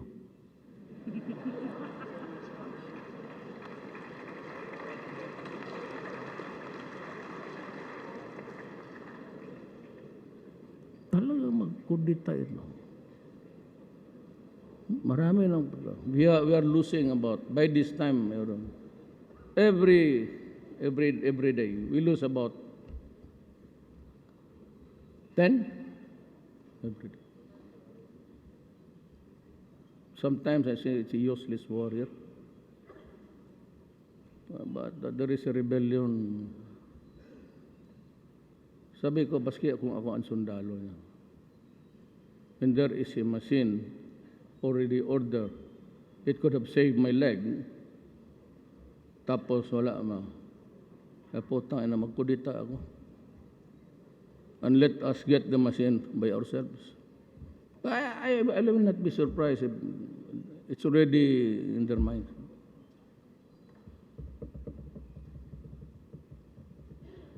I'd only be too willing to step down.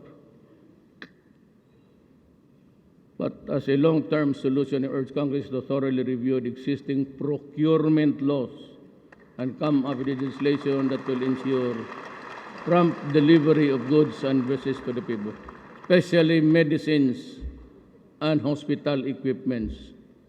Kasi itong military, ay sabi ko, do not mind COA about, I will answer for that.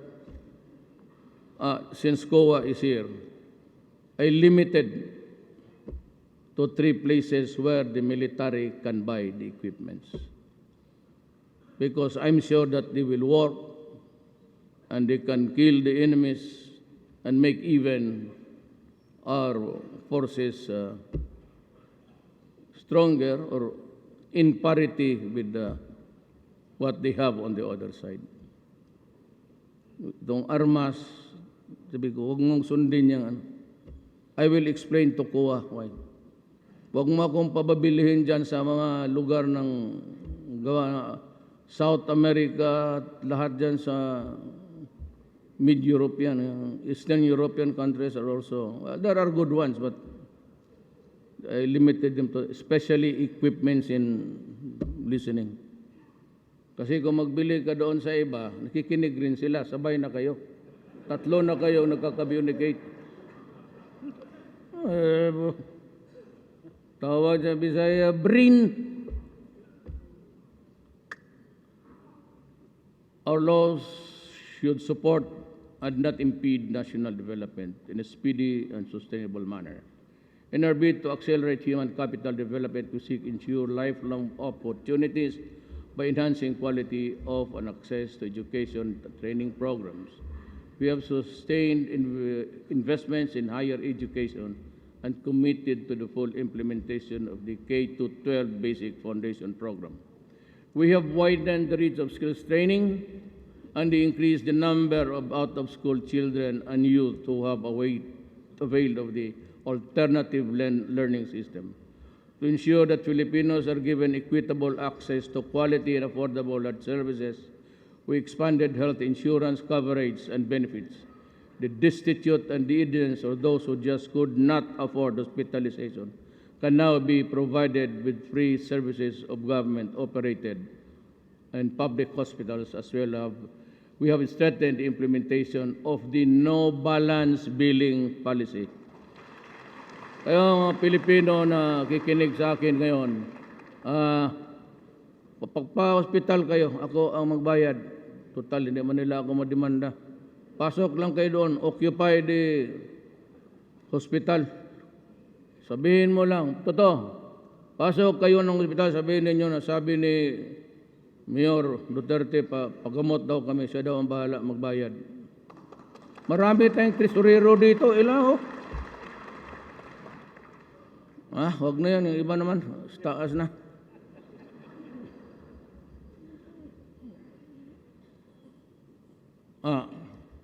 I have signed Executive Order number 26, imposing a ban on smoking in public places to mitigate its consequences.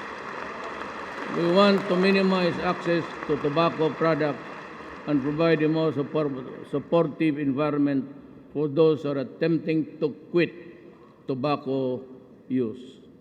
Alam mo bakit? Tanamaan ako ng, di ba ito, I've been very frank with you. I have a Barrett and I have a Berger's disease caused by smoking. So, ang problema niyan, in a survey in the Philippines all over the world, why is it that the women workforce in an office and the men have acquired in equal, almost in parity in numbers, sick of cancer? It was found out because the poor girl has also to inhale your smoke. Kaya pinahang ko sa Davao. In Davao, you cannot see a person there walking with a cigarette. Foreigners, they can argue with you. Say that this is my money, not your money. So then, okay, eat your money. All I will shoot your balls. Investing in the health sector is never a cost to be endured, but an opportunity to be explored. If we have to embrace the vision of a prosperous Philippines, we have to start putting value to our people's well-being, because the success of every Filipino's pursuit in life, liberty, and happiness directly mirrors the fulfillment of our aspiration as a Filipino.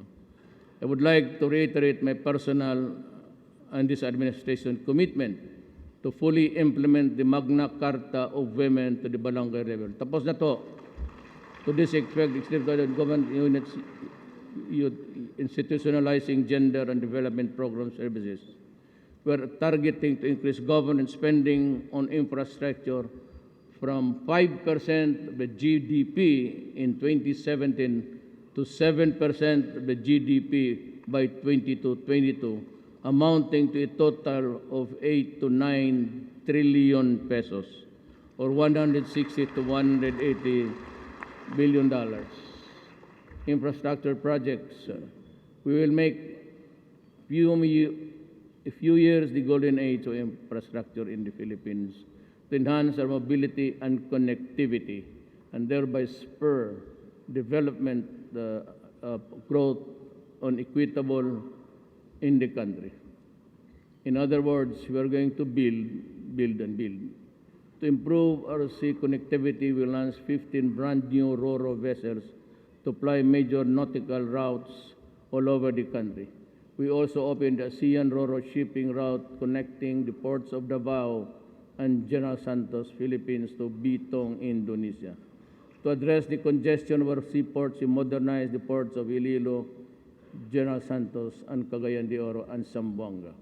We shall complete strategic road and bridge projects, and some of the road sections shall be widened and improved to address the worsening traffic.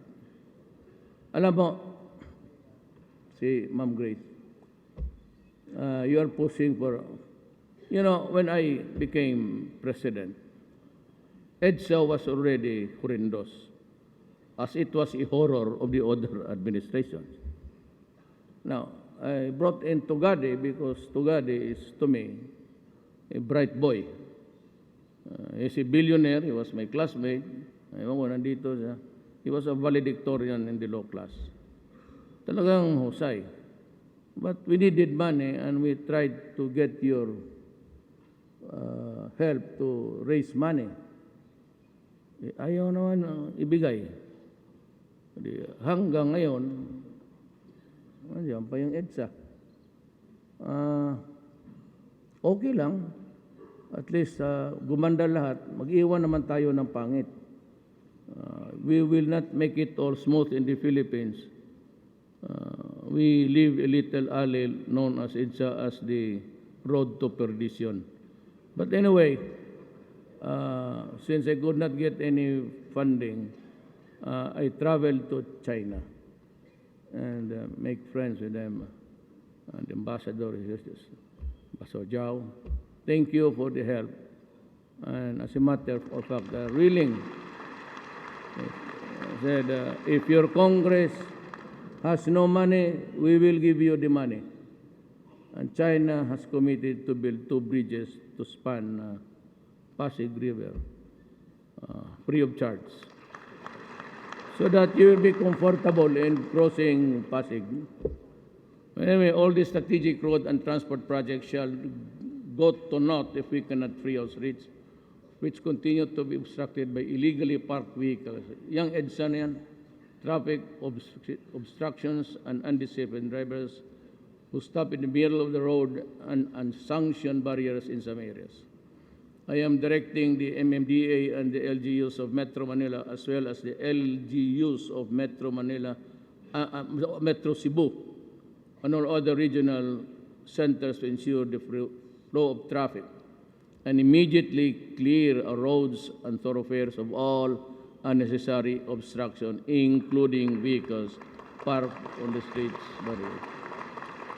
Sanctioned by government and penalize all traffic obstructions regardless of stature. Well, sometimes hindi mo mano dyan because the police, it's a cabinet member. Pero me, I have not authorized my cabinet member to utilize the low plate. So it's not for us to. You just use an ordinary plate. Para walang masabi yung tao. And I do not want you parking there when there's no parking. Please, we move. Airports, we are building new airports. We might get some money also from China, and we'll have new airports in the coming days. And we are now accelerating the implementation of the communications, navigation, surveillance, and air traffic management system projects, which will result in the on-time arrivals and departures, better manage air traffic, reduce flight operational costs, and safer and more convenient travel experience. Revenues are the lifeblood of government, which enables us to provide for the people's needs. Last May 31st, 2017, we achieved the first steps towards more equitable taxes to fund better services for the people. I commend the House of Representatives for heeding my urgent certification to the tax reform by passing the first of the 5 packages of the Comprehensive Tax Reform Program with an overwhelming 246 votes representing almost 9% of the Filipino people. The fate of the tax reform is now in the hands of the Senate. Ano bang gusto ninyong gawin? Magluhod ako niyan? Well, really, I leave it up to you. We're all Filipinos. If you think that's a waste, fine. If you think it's not good, it's okay with me. I can survive. Next. I call on the Senate to support my tax reform in full and to pass it without haste. Ayaw ma'am nagpakpak. Wala, pati si ano, wala. They are not clapping, so maybe si Angara ayaw rin mag-clap. Bantay ka lang sa eleksyon, tignan mo. These reforms are designed to be pro-poor, especially when the people understand how the revenues will be spent. The passage of the tax reform law is needed to fund the proposed 218 budget, which I am submitting here and today. The poor and the vulnerable are at the heart of my tax reform. Your support will ensure that the benefits of the tax reform can be felt immediately by them. In the meantime, the Department of Finance and the Bureau of Internal Revenue are strengthening and running after tax evaders. I have directed the Department of Finance and the BIR to accept Mighty Corporation's offer of 25 billion to settle its tax liabilities. After the settlement, Mighty will no longer engage in tobacco business. This will be the biggest tax settlement on record. It will produce a windfall for government, which is significant since we have to face the unexpected costs of rebuilding Marawi and Ormoc. The acceptance of the tax settlement offer does not preclude other criminal charges against the company that the BIR may decide to file. A settlement will allow government to avoid a long battle that, as we saw in the previous years, could take years to resolve. Let this be a lesson to others. This administration will spare no one found cheating the government of its due. We view information and communications technology, or ICT, as an effective medium to implement positive and meaningful changes in our society. To this end, my cabinet approved the National Broadband Plan of 2017 to begin the work to bringing affordable internet access to every community and improving broadband connectivity in the country. We have installed free Wi-Fi internet in almost 400 public places around the country. We hope that the public will use to access important information and services. The National Government Portal, which we launched recently, will allow faster and easier delivery of public services and reduce the number of visits of the public for government transactions. The Digital Terrestrial Television Broadcasting Migration Plan has also been launched.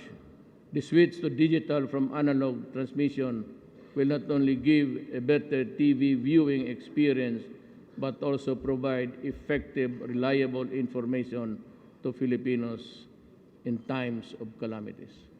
The government-owned Salam Digital TV, the first Muslim TV in the Philippines, is now already on test broadcasting. There are some of the things that we have done for the past 12 months. A more detailed narrative contained in my report to the people will be released soon. Whether or not my first year of administration was a year of gains or a year of setbacks is not for me to say, but for the people to judge. I defer to the people's judgment. My fellow citizens, much remains to be done. Corruption persists like a fishbone stuck in the throat. It pains and it is disconcerting. We need to pry corruption from government corpus, which is deeply embedded.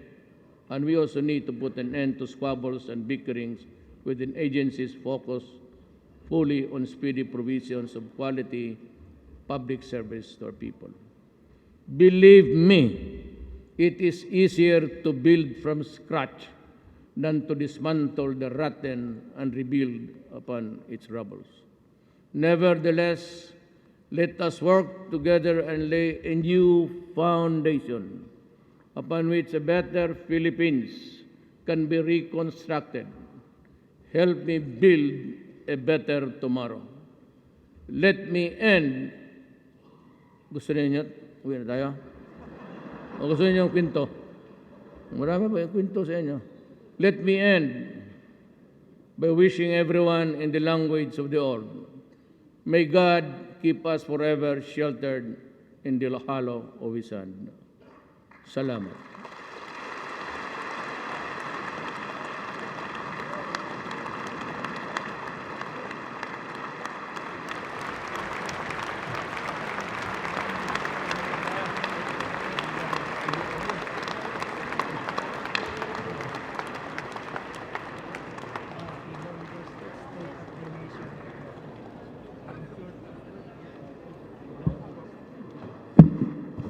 On the part of the Senate, the joint session is adjourned.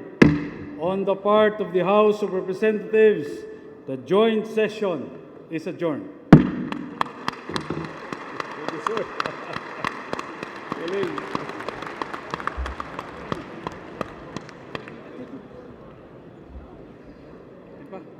Budget.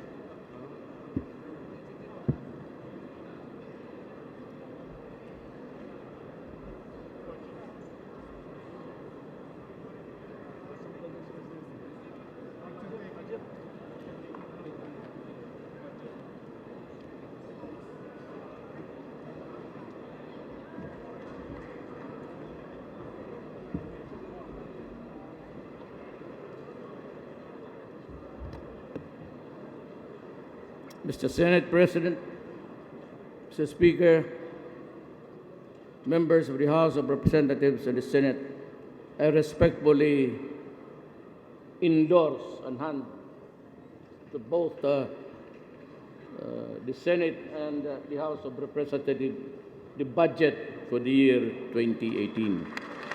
Respectfully submitted.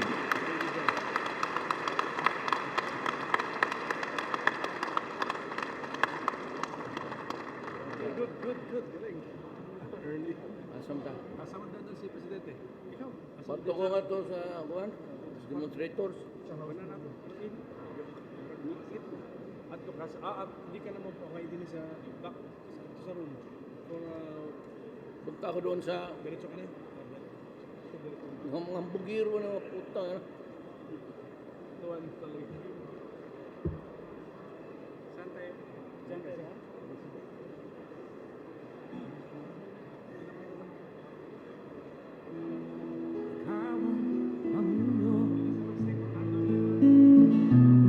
Para sa pagbabago, sawa na ang bayan ko sa magnanakaw na tao.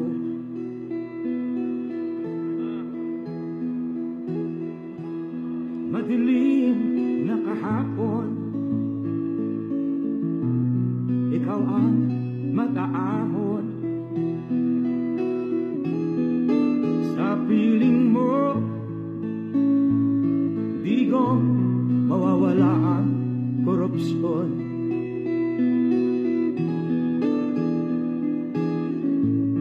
Tayo na, Pilipinas, tayo na magbago. Hawak kamay tayo,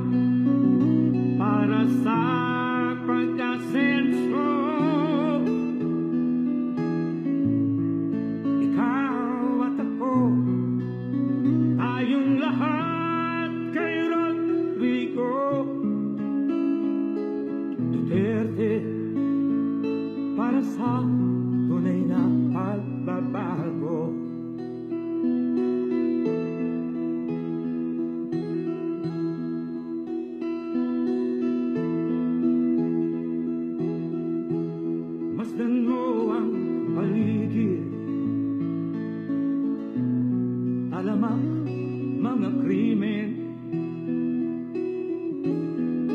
rape, droga at mga nakawan, dapat nga mapigilan.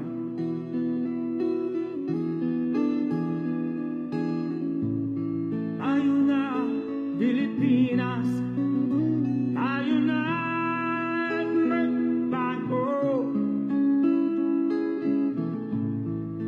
Hawak kamay tayo para sa pagkasenso.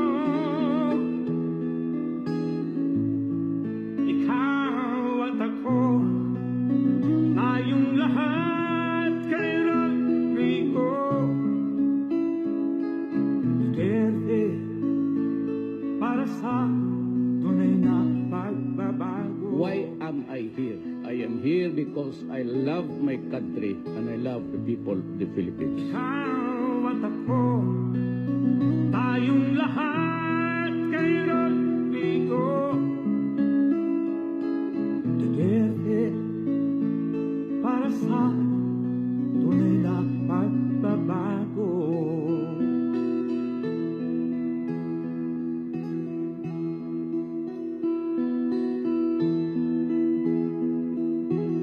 Ang mag-aahon sa piling mo, di ko mawawala ang korupsyon.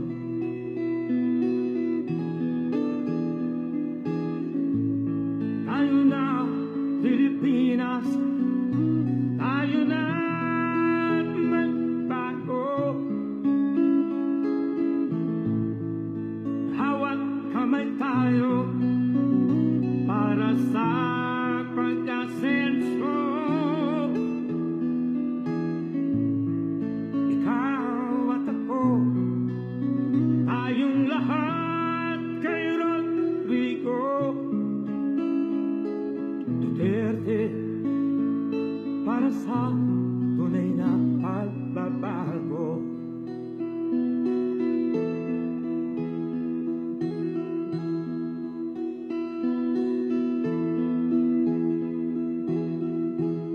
Masdan mo ang paligid, talamak mga krimen, rape, droga at mga nakawan, dapat nga mapigilan.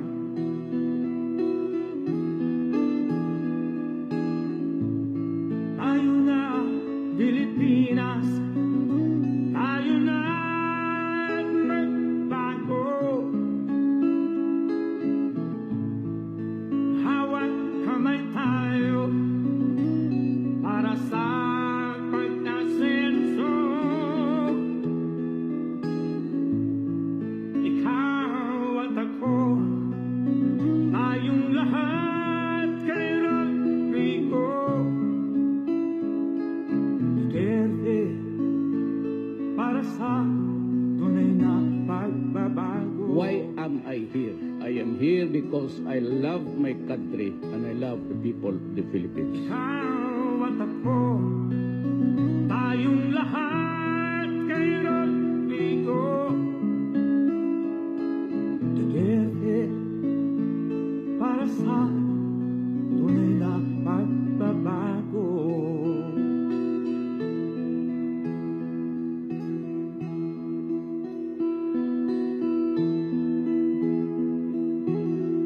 Ahon sa piling mo, di ko mawawala ang korupsyon.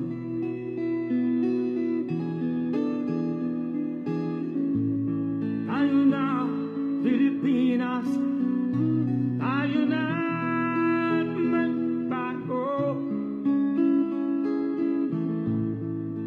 Hawak kamay tayo para sa pagkasenso.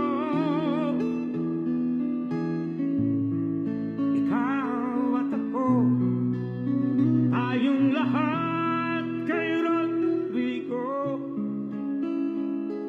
Duterte, para sa tunay na pagbabago.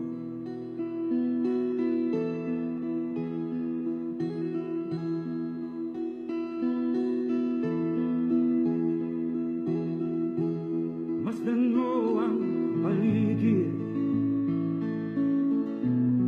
alamak mga krimen, rape, droga at mga nakawan, dapat nga mapigilan.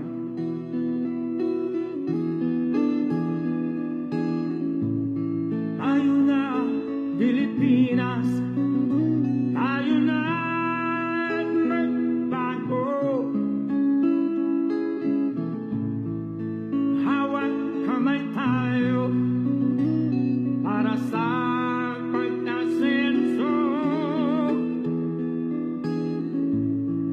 Ikaw at ako, tayong lahat kay Rodrigo Duterte, para sa tunay na pagbabago. Why am I here? I am here because I love my country and I love the people of the Philippines. Ikaw at ako,